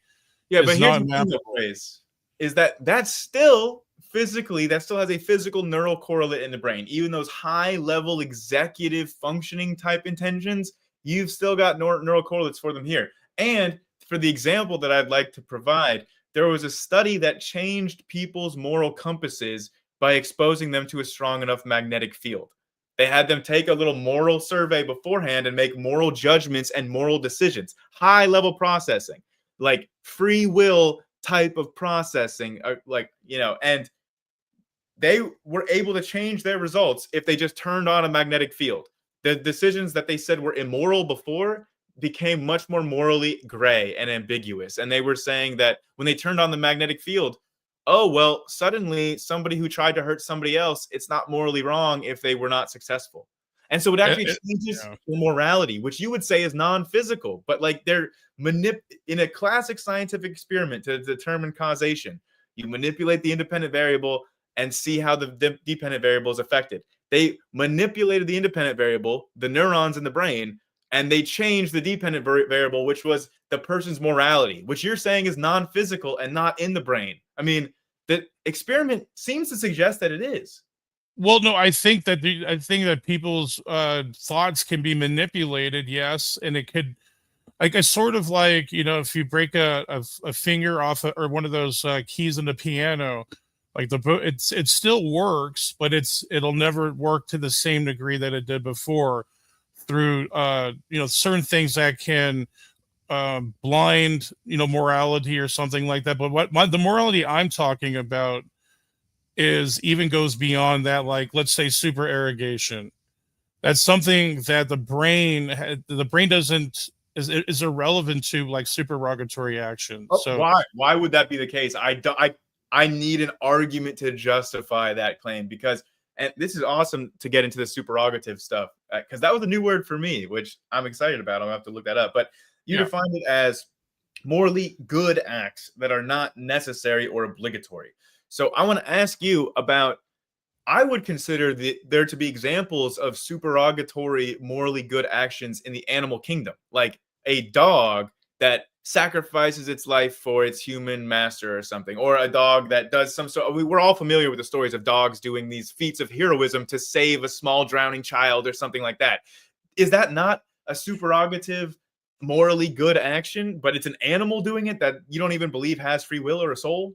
Good question. So the point is, animals, if they even did like what you would call altruistic acts or even supererogatory-esque, they would still be illusory or non-real, because natural selection doesn't involve selecting moral altruistic traits. Let me quote Richard Dawkins. It does, though, Praise. I definitely think it does.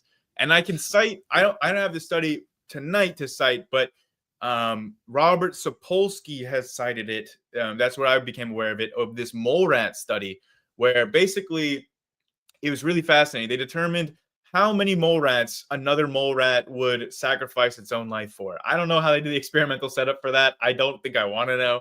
But basically what they found is that it totally depended on the genetics. So you'd share 50% of your DNA with your siblings. So they found that 2 or more siblings would be enough for a naked mole rat to sacrifice itself. But you only share 1/8 of your genetic material with your cousins. So what they found is that 2 or more cousins, not going to cut it. But more than 8 cousins, then it's enough for a naked mole rat to sacrifice its own life. So you can find these altruistic behaviors like programmed into the instincts of mammal brains. And we've seen experiments where they do these altruistic self-sacrificing behaviors, and there's a pattern to it, and it comes down to ensuring that your genetic material is passed down through the genetic lines of others, not yourself. Let me respond to that. So Richard Dawkins, in his book called The Selfish Gene, said organisms are viewed as survival machines built by genes to ensure their propagation. So if biology is just merely for propagation, of ensuring to move for the next generation of your offspring, it's survival machines. It means biology does not instill some type of morality, because moral traits, I would say that they're meta-ethical. They go beyond anything physical or biological in the first place. Like moral propositions by definition are defined as immaterial, and what I mentioned in my opening was sui generis. So they're a kind of they're metaphysically unique. Yeah. So I don't know. I mean, I don't really. Okay, so the way that I perceive these morals is that they're basically subjective preferences, and they're a mix of nature and nurture. So you do have some natural tendencies towards moral behaviors in social groups. Like you can find babies might have certain like moral instincts. You can find animals in social groups that have their own sort of innate rules that would say, in a group dynamic, this kind of behavior is allowable and encouraged, and this kind of behavior is shunned, and you'll get kicked out of the group. We see that in animals. It seems totally natural. And then you also have, nature plus nurture. You get humans that come up with some really, really weird moral rules. Like, I've had people say that it is immoral for me to put pineapple on pizza.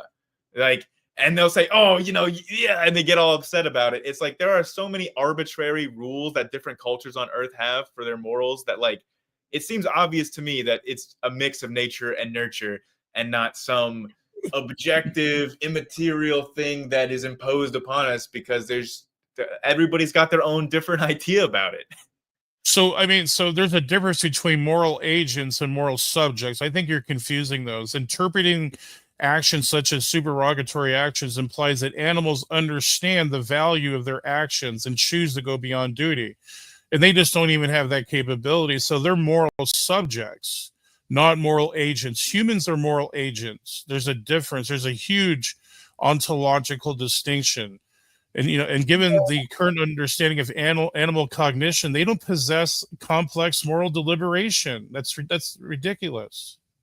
Yeah, I don't know, man. I mean, elephants, some of the greater apes, like, it seems like they are actual agents. I don't know exactly what, like, you have to have some evidence or reason that would make you claim that they're subjects rather than agents. Like, I'm okay with saying that some, like, some animals that are clearly not conscious, like insects or whatever, I'm okay with that. But, like, for the conscious ones, like mammals are definitely conscious. So, like, I don't know, man, if they seem like agents to me. Well, again, they don't have the set of like, we're endowed with a little bit higher, a lot higher ability to deliberate and to intellectualize and to what I call, like, when you look inward, they call it introspect. Animals don't introspect. I don't know that I don't know how you would possibly know that, Praise. I don't know how you can claim that an animal doesn't introspect. I've never been a bunny. I've never been a dog. I don't know what it's like to be one of those. I can't make claims about it either. I don't know how you can. Well, so it's like supererogatory acts often, they involve personal sacrifice, effort, resource without any direct personal benefit. From the evolutionary perspective, behaviors that incur costs without corresponding to benefits are less likely to be favored. It doesn't fit into that paradigm. Like, supererogatory acts are unique for a reason because they go beyond obligation. I will say, Praise, real quick, man.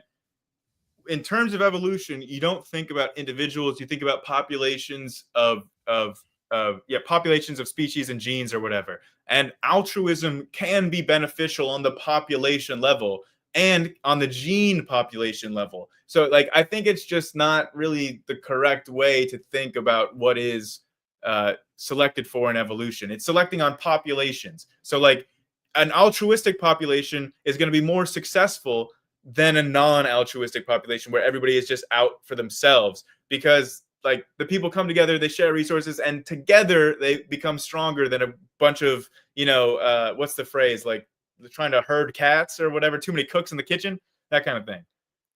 Well, you're running into, I'm gonna have to clarify this. Well, I think you're arguing fallaciously. So are you saying that nature is good?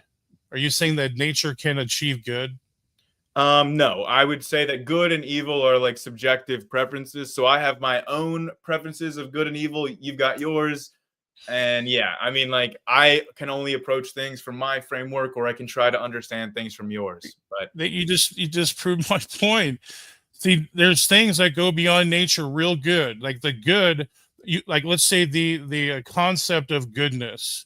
You can't empirically test that. You can't find that. There's nothing you can scientifically test to find that. Because absolutely, it's in your brain.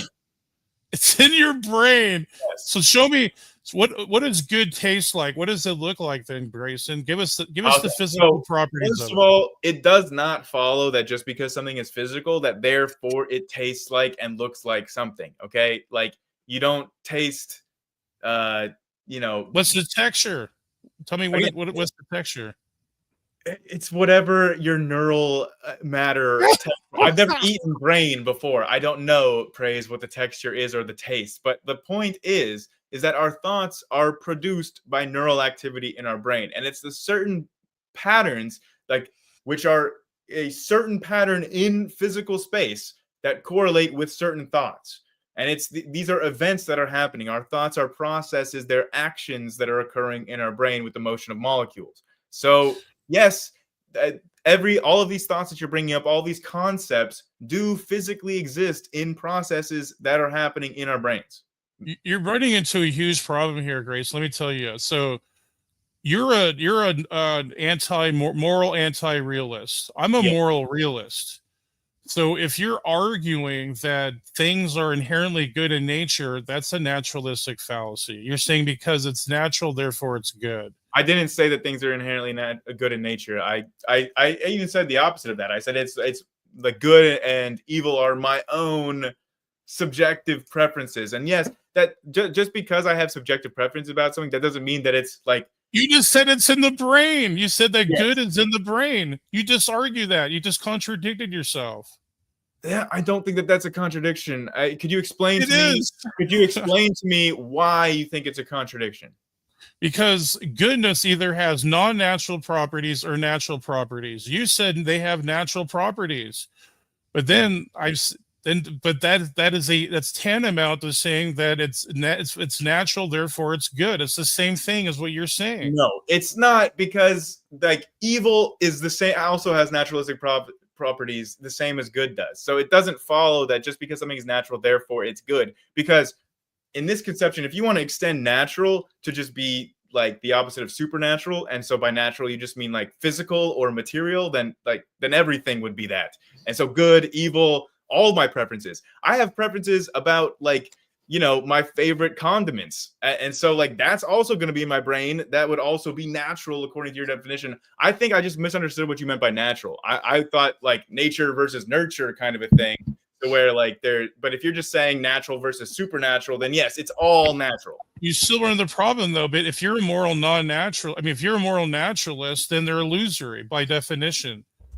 Under my paradigm, they're only real. They have a real presence or real properties. Praise IAM a moral anti-realist. Yes, I think they're just subjective preferences. Then everything's illusory to you morally. So why would you say that animals could do good deeds and good things? That's illusory. Because I still have my subjective preferences from which I can make moral judgments. It doesn't matter that they're subjective and not objective. I still have my preferences. Just like the same thing, if I have a preference for ketchup over mustard, I know objectively it's not like there's one that's better than the other, but that doesn't mean that I shouldn't care about the fact that I prefer ketchup to mustard. It's still my preference, and it's still important to me. The same with my morals.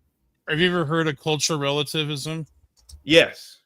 Everyone has their preferences. What makes your preference better than someone else's preference? Because they're my preference. So they're yours. Yeah. So I'm going to make moral judgments according to my moral preferences because that's my perspective.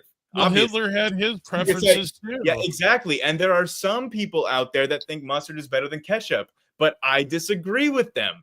I think ketchup is better. And at the end of the day, I'm going to try to make the argument that ketchup is better than mustard in the same way that I would argue, well, not the same way, but I would probably make a stronger argument that my morals are going to be better than Hitler's morals. Okay, it's a little bit beyond mustard and ketchup. It just spirals into people's preferences, which is a sea of subjectivity, man. Yes.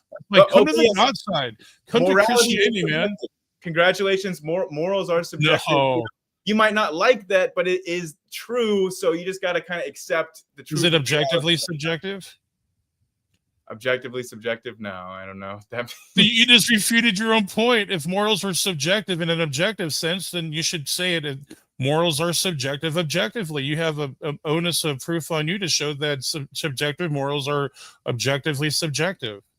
Okay, the reason I was hesitant praise was because it's worded really weird. Gotcha, buddy. Gotcha.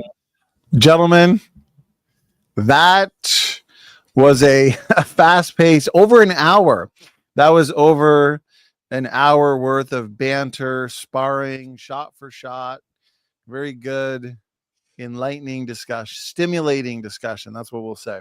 So appreciate it, gentlemen. I think we did touch on all the major points to give the audience a good session, a good discussion to hopefully objectively analyze each other's positions, God versus non-God worldview, which is true. Okay, guys, what do you say jumping right into a power round of super chat questions? Okay, let's do it. Good job, Let's guys. do it. Good job in the discussion. You guys look like you're ready to go for another hour.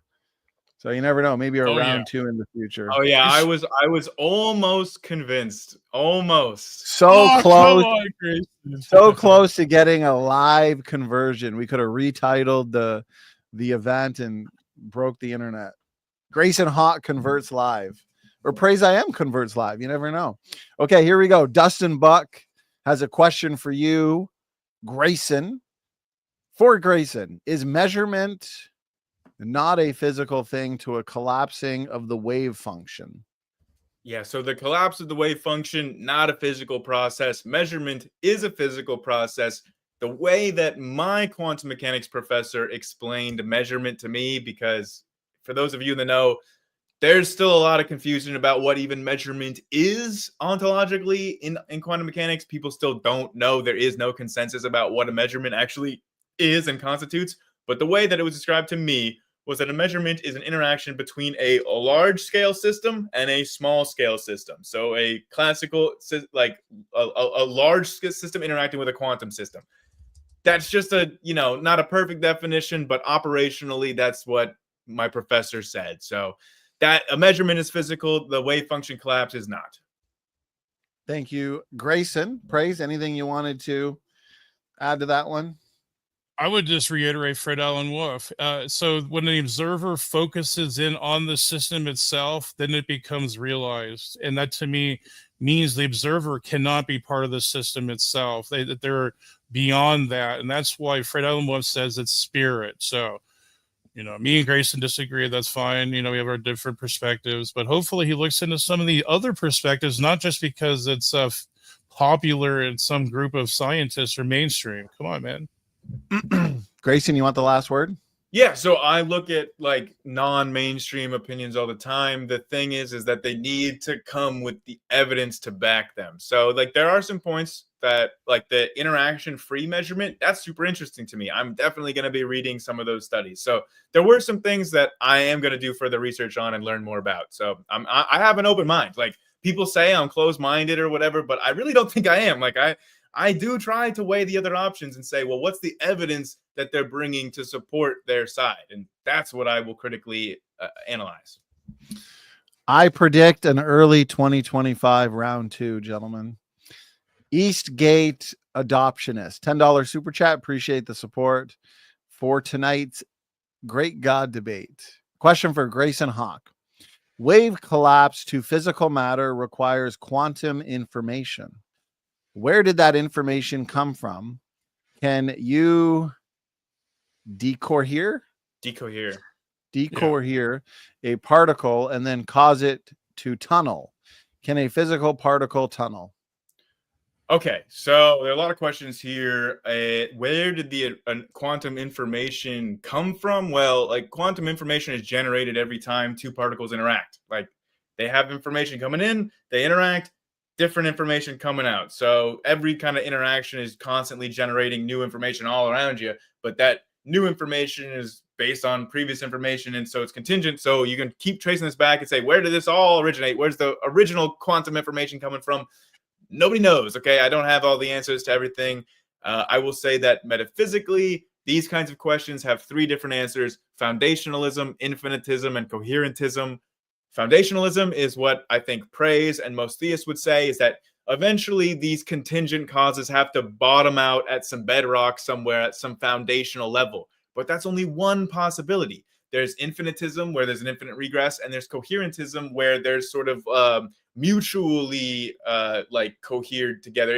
I don't know, it's weird, but those are three metaphysical options, and to my understanding of the current state of metaphysics, those three are viewed as equally valid, and there is no one argument that privileges one over the other two. That's my understanding of the current state of metaphysics, according to the Stanford Encyclopedia of Philosophy under the article of fundamentality. So if you think that there has to be some kind of foundational level where all this comes from, I would need the argument for that, because I don't think that one exists. So I don't know where it's coming from. I don't have that information. I don't have the answers to everything. That's one thing that I think that people need to become more comfortable with, not knowing everything. Like, just because somebody can give you answers to questions you have doesn't mean that those questions are correct or justified. And sometimes the only justified position is to just say, I don't know something, and to be comfortable with not knowing everything. Like, there's a lot of mysteries in the world. I'm comfortable with that. Sorry, that was a lot. Can you decohere a particle and then cause it to tunnel? You don't decohere like single particles. Like, I mean, I guess you decohere a system, right? And yes, like, individual particles are physical and tunnel. Quantum tunneling is a thing. It's a result of the uncertainty principle. If you try to localize a particle in one space, it's gonna tunnel out of that space. You can't do it. So that was a lot. I'll pass it on. Thank you, Grayson. Praise, any thoughts? I would just echo that information cannot be created or destroyed, and that's why it is fundamental. And I mean, I don't know where you're saying this is not the mainstream view. That's all I think. That's all I've seen is papers showing that quantum information is fundamental, space, time, and matter are not. So if quantum information is fundamental, then it goes beyond space, time, and matter. And that, to me, demonstrates that this world is not objective. Physical world cannot be objective. So what is information? Well, I think it's a language. It's a code. It's a mind. It expresses properties of mind. So consciousness is fundamental. Quantum information demonstrates that. And there are numerous papers. I mean, haven't you seen Inspiring Philosophy's videos, Grayson? Like, it's just chock full of citations, man. Yeah, but the thing is that he misuses those citations. The conclusions he tries to draw from them are incorrect. He doesn't understand what he's citing. That's the big problem with his channel. And I'm happy to debate that guy if he's ever actually open to it. Yes, you can look at polls or questionnaires or surveys or whatever of quantum physicists about whether or not information is fundamental or not, and they're like split 50-50. Like, there's not a strong consensus about whether the foundational level is information or particles or unknown. Again, like, we don't have a theory of quantum gravity, so we don't even know what space and time are on a fundamental level. So there's a lot about fundamental reality that we just don't know yet, and I just wish that people were more comfortable with not knowing something. We don't always need to have all the answers if we cannot justify those answers. Thank you, Grayson. See, that's what I love about hosting so many debates on different topics. There's been many times where you guys used a word or a point where I was like, okay, I'm going to Google that. So I'm learning a ton from this debate. Good work, guys. All right, next question comes in from Nephilim Freeze, coming at you, Grayson, I'm assuming. And so let's see. Nephilim Free, $10 super chat. Thank you for the support. Since material activity can't create what ought or ought not to be, atheism is false. Can you be a realist and admit defeat? Well, I am a realist, and that's why I will admit to victory in the debate that I had with Nephilim Free, which was actually an objective event.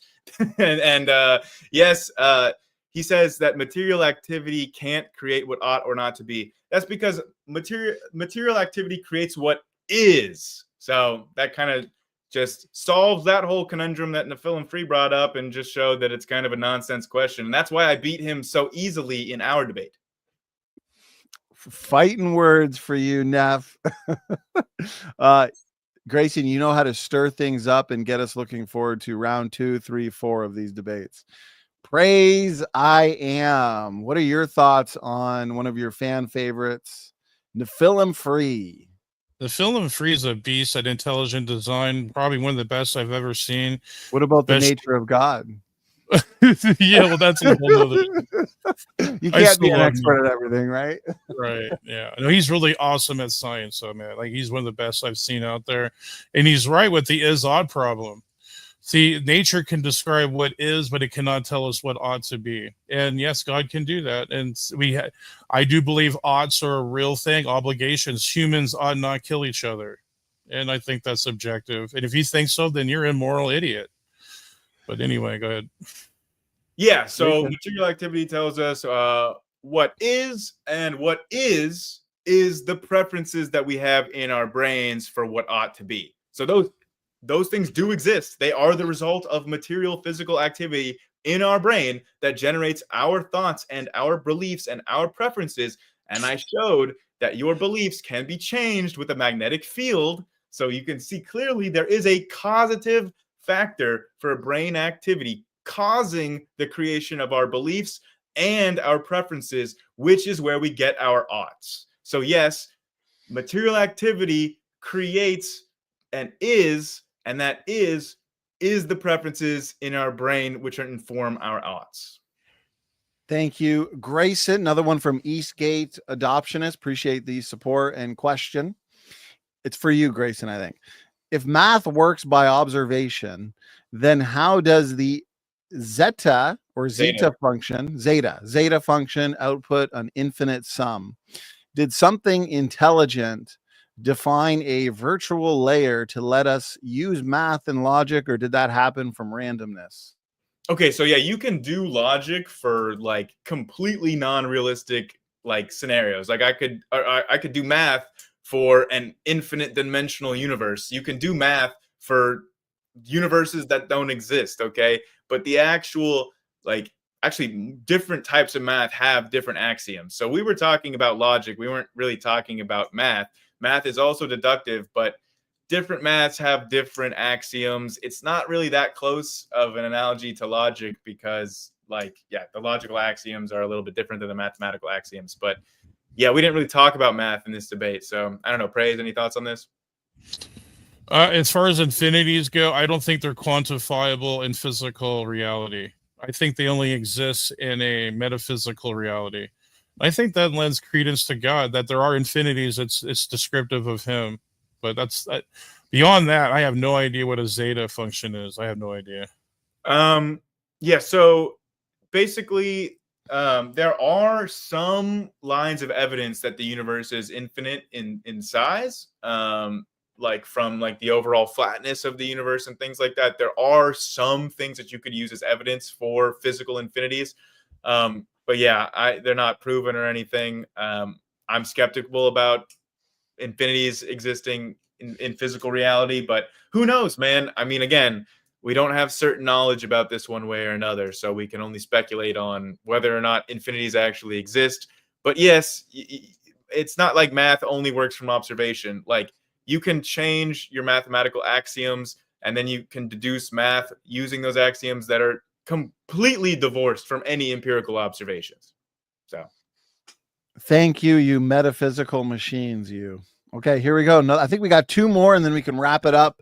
Gentlemen, appreciate 2 hours of your time here.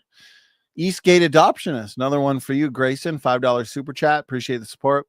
If there was undeniable historic proof of Jesus returning as a deity, would you still be willing to go to war against God? I'm not willing to go to war against God. First of all, I don't know why they would say that. I don't believe in God, so I'm not really going to war against something I don't believe in. But yeah, if there was undeniable historical proof of Jesus returning as a deity, obviously I would be Christian, not atheist. Like, obviously. Thank you, Grayson. Praise, any thoughts? I think your audio was raptured, Praise. Oops, yeah. I mean, that's good to hear. I'm glad Grayson's open to turning to Jesus. So if he had ample evidence, then would you give your life to Jesus? I hope you would, Yeah, absolutely. Good. I mean, that would just make sense, right? If the evidence showed that like Jesus returned as a deity and God was real, like, Yeah, obviously, like I'd be devoting my life to God. I mean, that's very sensical to me. You do know that, like Matt Dillahunty, Aaron Ross says, even if they seen God, they would never bend the knee to him. They would spit on him. So you wouldn't do that, right? Yeah, I mean, yeah, I wouldn't do that. I mean, like, I mean, if God is real, then hell is real, and I don't want to go to hell, and I would definitely want to be on God's good side if he was real, because, like, obviously, like, I don't know, man. I think I'm a little bit different than others because I was not raised Christian. I don't have maybe some baggage from a backstory of Christianity. Like, I was just sort of raised without any idea of religion or whatever. I kind of thought it was Santa Claus, and none of the adults believed in it. Like, as a kid, I thought all adults were atheists. And then it wasn't until later that I learned that they really believed in it. So I just have a bit of a weird perspective as an outsider to the whole kind of thing. So I'm not like bitter against God or Christians. Like I just never believed in it. So I don't really have any feelings towards God one way or the other. I'm like neutral about it. Appreciate it. Thank you, Grayson. Looks like we got one, or no, wait. One for you, Praise. Came in from chat is moving quick. Almost lost it. Atheist Junior has a question. I'm assuming for you, Praise. AJ, appreciate it. Excellent debate the other night on carbon dating. Lots of fun. Okay, so here is the question for you, Praise. If Grayson is a product of your mind, shouldn't he agree with you? Why are you imagining someone disagreeing so strongly? I don't imagine it. I don't know. Like I wouldn't imagine him disagreeing. I think he's an objective. He's an image bearer of God. So he has a soul, a spirit. He has a will, intent, and I think he is more real than the quantum realm, which I do think it points to the mental realm, to a fundamental realm. But I mean, as far as locally in the classical sense, that Grayson goes beyond that. So I don't think nature decides what he believes. I think his will and his spirit, that he has a soul as well. And I think that's what determines him to agree or disagree with me. And I don't believe in any of that. I think that we are, like, our thoughts are the results of molecular activity in our brains, which is causal, so I don't believe in the soul or free will or any of that stuff. Thank you. Or, well, I guess Praise, if you want the last word, you can have it. Yeah, I like him to like the fifth time. Take a look at my Fred Allen Wolf quote. I think it's pretty compelling. Why there is a spirit or a spirit immaterial part of the observer. That's why I do think there's compelling evidence for that. Just check it out. All right, guys, we're down to our last super chat, and it comes in from Chris, and it looks like it's for you, Praise. $5 super chat. Appreciate the support. Praise, you made community post a year ago and said chirality factoring was proof of creation. Please define chirality factoring and how it is proof. Well, there's chirality in chemistry. I think that's an issue with the abiogenesis model. But as far as the definition, I don't know the top of my head. I can look it up, but I mean, I'm not that. I let that to Donny. Donny, can you answer that question? Who wants to be a millionaire? Call a friend. My phone rings. Praise, I'm literally moderating your debate. All right, guys, we're gonna have to know these questions. Yeah, we do have to respect Grayson's time because he's got somewhere very important to be. So the couple super chats that came in after we closed down the Q&A, apologies, you get an IOU. So you get to, in any of our upcoming debates, you get an IOU question. So, okay, gentlemen, excellent debate. Appreciate it. Praise IAM, Grayson. We're going to let you both out for the night. Praise, I understand you have an after show coming up soon. So for those that want to continue the party, head on over there. Okay, there we go. 2 hours. Grayson, we'll talk to you later. Praise, we'll talk to you soon as well. There we go. All right. Ladies and gentlemen, that concludes the God debate, God versus non-God worldview, which is true. So this has been in many ways, a long time in the making, as Grayson Hawk has done many debates over the last couple of years. Praise IAM has done many debates over the last several years, but they've never actually entered the debate dojo to engage each other in a debate. And so tonight, in many ways, was historical. It was a good, solid, technical, metaphysics-filled debate on God. And the fun continues. We have our great salvation debate tomorrow. So as we've been doing every single week for the most part, we've been trying to give you roughly 5 live events and also premieres, video premieres as well. So tomorrow the fun continues. The much anticipated rematch between Charles Jennings from Layman Seminary and Sean Griffin from Kingdom in Context. That'll be our Saturday night soteriology showdown. I do want to encourage people to check out the epic debate clash between Dr. Dino and Atheist Jr. This was on carbon dating. Really, really fantastic debate. I really enjoyed it. Definitely the kind of debate you can rewatch a couple times. Informative debate on the topic as well. 2 hours basically completely focused on the issue at hand, carbon dating. So do check that out. I think that was the round 6 and it's getting a lot of good feedback. The views continue to accumulate.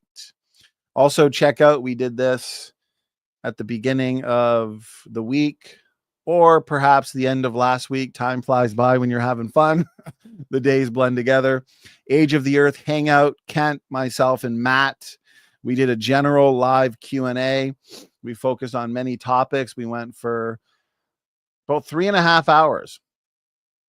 So we were thorough. Kent hung out with us for about an hour, and do check that out. So we got some big ones in the world of creation versus evolution coming up. I am extremely excited for these. We're going to be starting the year with a bang. We're going to be starting the year the right way with an excellent debate here between 2 experienced and knowledgeable individuals in terms of creation, evolution, origins, and ancestry. And they are going to be debating Dr. Jerry Bergman and Dr. Dan Stern Cardinal, common descent or common design. So again, Dr. Jerry Bergman, Dr. Dan Stern Cardinal, we're looking for a good, solid, technical, professional, and scholarly debate between these 2 PhDs. I think it's going to be a lot of fun. I'm just looking at the chat. Yeah, we got a lot of questions that came in. For this debate, we were on a strict timeline as one of the debaters has to be somewhere important. So it's completely understandable for roughly 10 EST. So we still went a little bit over. But we got plenty more debates coming up. So again, stick around or join those ones and send in your questions because we love the audience Q&A periods. So in the world of creation versus evolution, what do we have for you? We got this one that we're kicking off the year with as well. Is the Bible agnostic about the age of the earth? Ben Kissling and Adam from Curious Christianity. We got this one coming up soon in December. I'm pumped for this one. This will be an epic showdown. T-Rock, Planet Peterson, both know their stuff. Both excellent debaters. This is a great matchup. This is Planet Peterson. He joined us twice over the last couple months for 2 debates with Kent. That was my first and second time hosting him. T-Rock I've hosted many times in the past. And I thought to myself, you know what? A great matchup would be Planet Peterson and T-Rock. So we made it happen. And I can tell you, this is going to be, it's going to be quite the debate. The question is the earth ancient or is it young? For those that love all things creation versus evolution, we are going to have an end of the year epic hangout here. Myself, Matt Naylor, who helps here at the ministry. He's a big part of our ministry here, and Matt Powell. So 3 creationists, we're going to be here engaging the live audience, responding to videos, giving some mini presentations on all things origins and creation versus evolution. Perhaps we'll open up the mic for some guests to join, live Q&A, maybe some live challenges. Who knows what this program has in store for everybody? It is going to be a lot of fun. Man of God, good to see you, as always.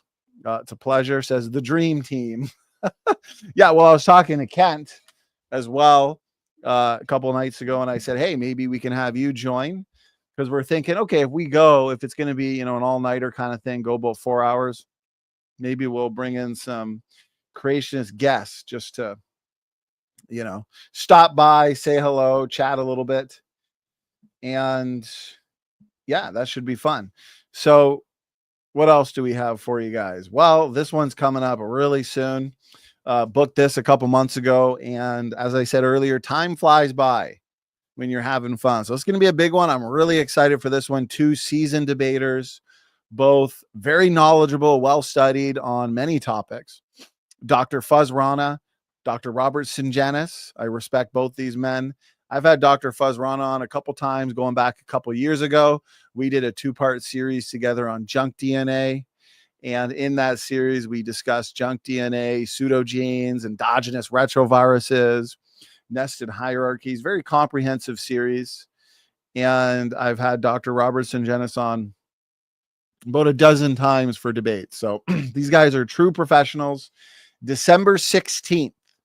Hit that notification bell, share this one around. This one's going to be a memorable debate, a very engaging debate on the age of the earth, young earth creation versus old earth creation. Dr. Robert Sinjanis and Dr. Fuzz Rana. Dr. Fuzz Rana from Reasons to Believe. And so let's see what else we got in our chat. Appreciate that, Doki Doki. And so that's where the after show is at. And that'll be over on Praise IAM's channel. So head on over there for an open mic after show. You can go over your favorite parts, who you think won, who you think lost, what were the best points, what were the worst points, and you can interact with the topic. At hand, God versus non-God worldview. We're also I'm in the final, so I'm trying to get 2 in a row on Ancestry. So we have Dr. Dan Stern Cardinal and Dr. Jerry Bergman. They're going to be debating common design versus common ancestry on Friday, January. Let me just double check my schedule here. So that one is going to be January 10th. So Friday, January 10th, Saturday, January 11th. I am close to confirming Dr. Chris Thompson and Dr. Dino, Kent Hovind himself, for a debate on a similar topic: ancestry, biodiversity, evolution, created kinds. And that way we'll get 2 nights, 2 epic debates, creation, evolution related. So we'll see. Stay tuned for that one. I'm close to confirming it, but that's the goal, just to kind of have back-to-back Friday, Saturday, 2 big debates with 4 solid debaters. And I think that would be fun. So we'll see. Just doing my best to kick off the year with a bang. We're ending the year with a bang. We want to kick off the year with a bang as well. Get people pumped up, get people excited for another year of fun debates. It's definitely been an epic year of events, that's for sure. So, okay, what else do we have for you coming up in the new year? I'm excited for this one. Controversial topic in the world of theology. We've got pastors Tommy McMurtry and Daniel Aldridge. They're going to be debating hell, paradise, and Abraham's bosom. So that's the general topic. They're going to be debating, where did believers go in the Old Testament? Where did unbelievers go? Where did Jesus go when he died for 3 days, 3 nights? Is there a place called Abraham's bosom? Was paradise in the center of the earth? Has it always been in the third heaven? These interesting questions. They're going to be engaging those questions, and I'm very excited. We're kicking off next week with Katrina Cook and Gary Labascagni. I'm going to have to ask him how to pronounce his last name. Apologies, Gary, but I'm looking forward to this one. Is the Bible true and reliable? Katrina takes the affirmative. Gary takes the negative. And that should be a good one to start our week with. We've also got this one coming up, the book of Hebrews, lots of salvation, ? Should be good. We've got Dr. Georges Antonios and Chris Morrison, both excellent debaters, very knowledgeable. They're always studying, putting in the work with these topics. So that's coming up. And then we've also got this one, another exegetical debate. What is the best interpretation of James 2? Same thing, Dr. George Antonios and Charles Jennings. We got this open mic showdown coming up. We're starting the year with this. I think it's January 4th, if I remember correctly. We booked this one. Let me double check the good old schedule just so I'm not giving you a wrong date. January 4th. So Pastor McMurtry just finished. Oh no, I think he has one more chapter to go. A full series, verse by verse, chapter by chapter series or Bible study on the book of Hebrews. Excellent series, very informative, comprehensive. So I reached out to him and what we're going to be doing, because he'll be done his series probably next week. I think he's on Hebrews 12. And we are going to be having a show here, live program on the book of Hebrews, the true interpretation of the book of Hebrews. So Pastor and I will probably spend the first hour, as we usually do with these ones, and we'll discuss the topic. And then we are going to open up the mic for challengers or even those that agree with us, but they just want to get in a question or an inquiry. And so, yeah, it's going to be fun. Hebrews does not teach believers can lose their salvation. Prove us wrong. We've got this one coming up as well. 2 verses 2. William Albrecht, Dr. David Zaraz, Adam King, Gary Ravarino, the great Bible canon debate. So guys, as you can see here, lots to look forward to. And this is still just a snapshot of the overall material that we've got coming up. Clifford the Big Red Dog, very nostalgic. Brings me back to my childhood reading Clifford books. Arthur Franklin. Arthur was my favorite, though. Arthur TV show. Every morning before school was Arthur.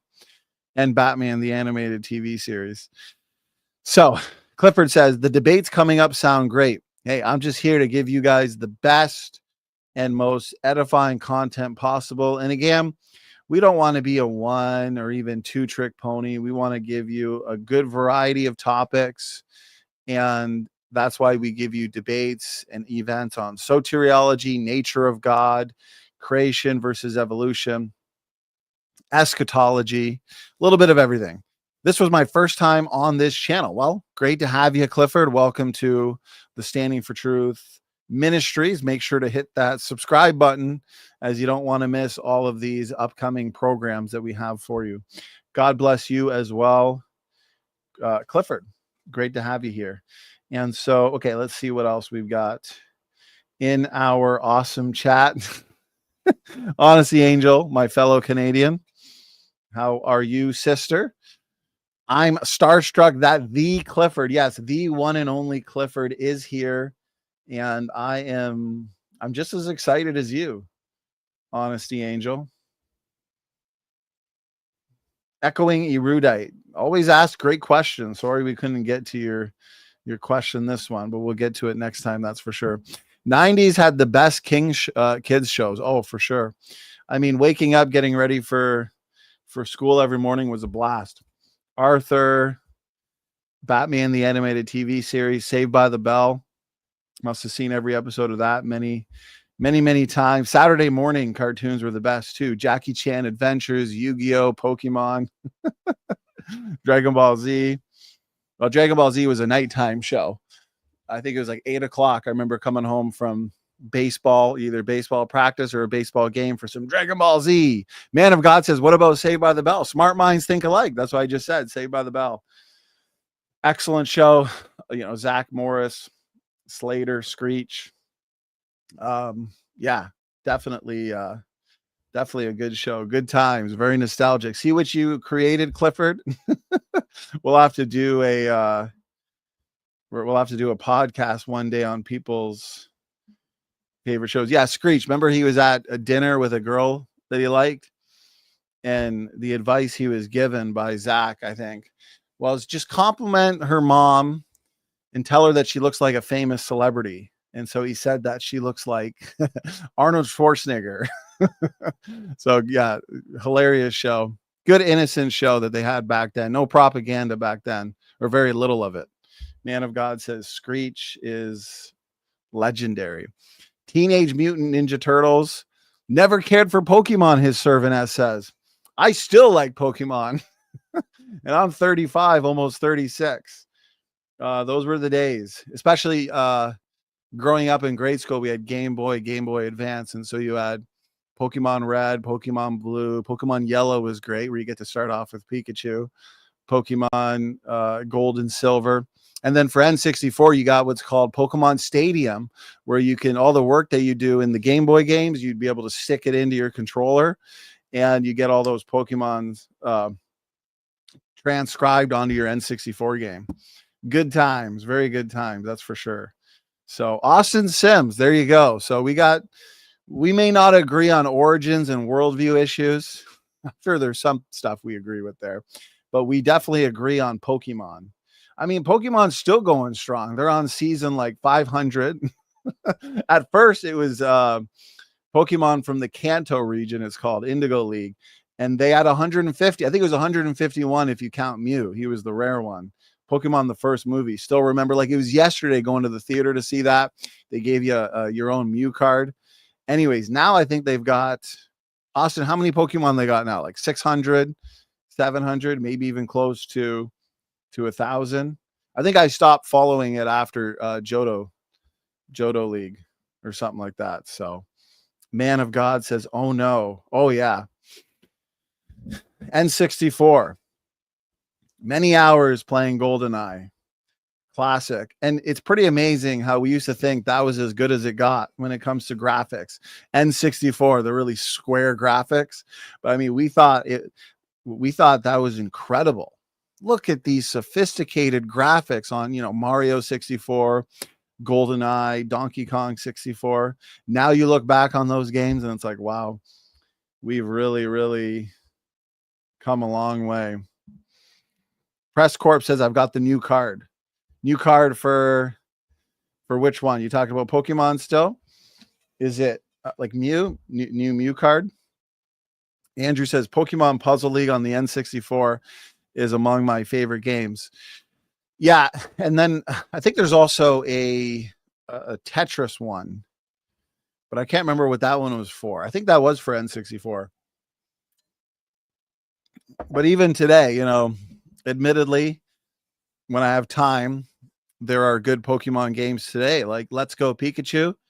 Kids love that game. Very nostalgic because it's kind of a remastering on Nintendo Switch of the old Pokemon games, like Pokemon Red, Blue, and Yellow. Remastered version. Extremely nostalgic. Very, very fun. Stephen Tibbetts, one of my favorite American brothers. Am I finally getting your last name right, brother? Pokemon is short for Pocket Monster. Yeah, that's very true. There's some good trivia there. I forgot about that. Originally 151 of them. Yes. Originally 151. And that 151st, I think, was Mew, right? So let's see here. But yeah, I'd recommend today. I definitely recommend Let's Go Pikachu. Ready Player One. Yeah, you know what? That's a movie. I am a movie buff. I haven't seen that one. I should, though. Was it well reviewed? Echoing Erudite says, loved GoldenEye on my N64. Well, I was a big Pokemon card collector, and I still have them, all those holograms. I mean, you don't want to get rid of those. They're worth. I still have the original Charizard. I don't think it was first edition, though, because I checked how much it's worth, and it wasn't worth nearly as much as if it was a first edition. So now the kids, I have 3. The 2 oldest, they're old enough to enjoy the Pokemon cards without ruining them. Like, you want to take care of them, right? Keep them in their plastics. And they're having a lot of fun with those. So yeah, Pac-Man is classic. Yeah, agree with that. Honesty Angel, Timbits. Yeah, I mean, nothing beats a nice, when my wife brings home a 10-pack of Timbits with a nice large Tim Hortons coffee, nothing beats it. Those Timbits are like nothing else. Probably the only donuts comparable to Krispy Kremes, but we don't have a Krispy Kremes in our area anymore. But I do remember when we did, you could go and wait in line and they'd pass out free donuts that just came out of the oven fresh. They literally melt in your mouth. But Tim Hortons has great donuts too, but they don't make them from scratch right there like I think Krispy Kremes did. So Echoing Erudite says, let me throw down some fire and just say Master Roshi would dominate all of Naruto. Master Roshi from Dragon Ball Z. Yeah, I mean, when he got pumped up, he was jacked. But I mean, he wouldn't stand a chance against Super Saiyan Goku or Vegeta or anybody like that, unless you know something I don't know. Austin Sim says, I'm a Charmander man through and through. Yeah, Charmander's pretty, well, because Charmander, you're just a step away from getting a Charizard. Stephen Tibbet says, Donnie, have you ever seen the movie 2012? Yes, I watched 2012 in theaters. Back in the day, we were all excited about 2012. The world was coming to an end. So that was an action-packed movie. I think that was from the same director as movies like The Day After Tomorrow with Jake Gyllenhaal, these fun disaster movies, Independence Day, and there's a couple others, but those are the ones that come to mind.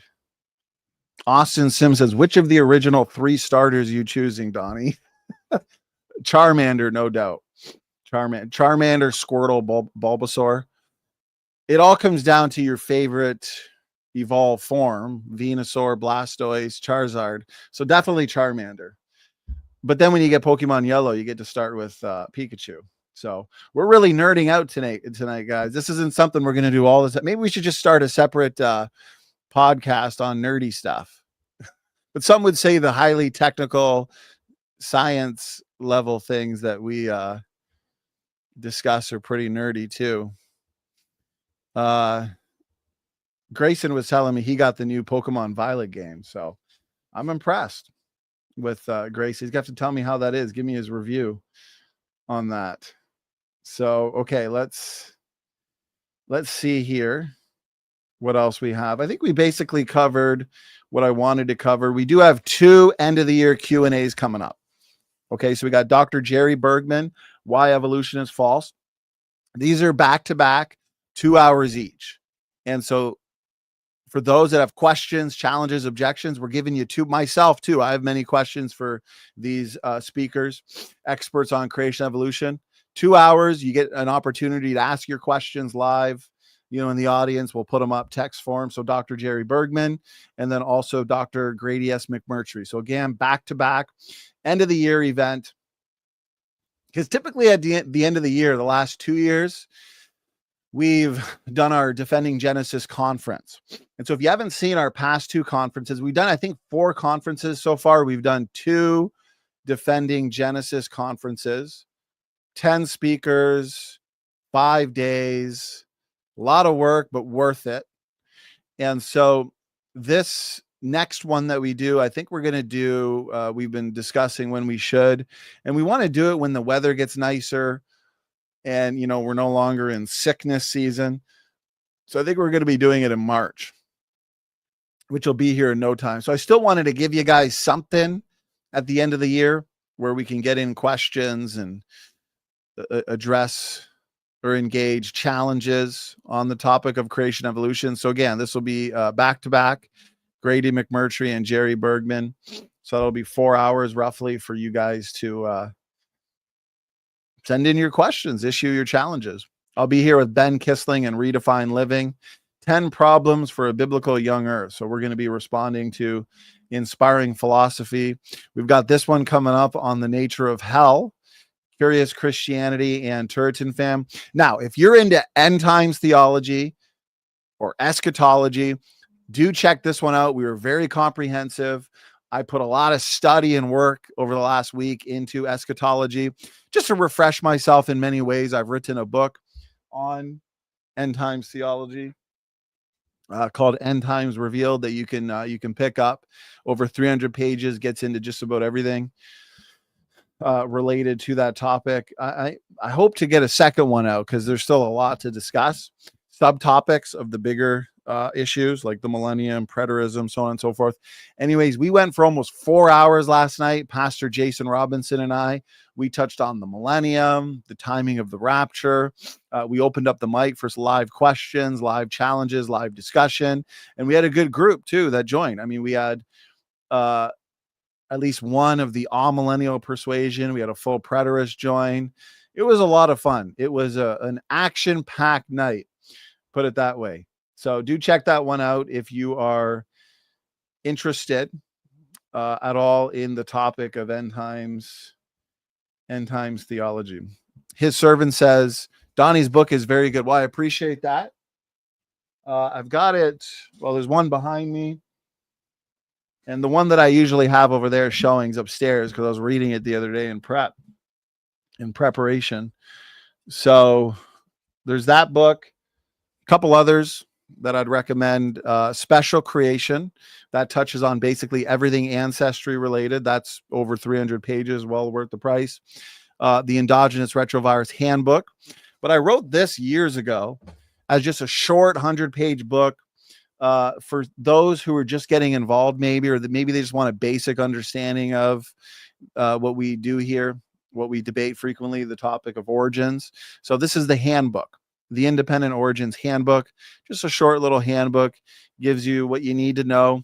Not everybody wants to be an expert on these issues or, go down deep, stay down long, come up dry kind of thing. They just kind of want to know the basics, and that's what I wrote that for. Just a little handbook and type of book that you can get many of and just hand it out to people. People tell me that they just hand them out to skeptics or friends, family, and you can pick those up on Amazon as well. So Honesty Angel says, don't forget to hit that like button. Yes.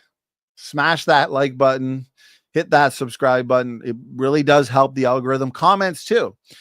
And, one thing our videos get a lot of are comments, just a lot of interaction.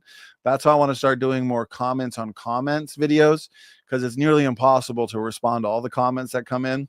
But it helps with the algorithm and it gets people excited. We like the interaction. So hit the like button, go leave a comment. If it's a debate, go talk about your favorite moments, who lost, who won, what the best points were, what the worst points were. Feel free to interact with the content. So, okay, I think we're going to wrap it up here and call it a night. That was fun to nerd out with you guys a little bit, and it was all generated based on Clifford the Big Red Dog's comment. You took us down. You took us back in time to when we were kids, at least to when I was a kid, which feels like yesterday. Centurion says, I have several of Donnie and Matt's books. They're very well written and I highly recommend them. Well, praise the Lord. I appreciate that feedback.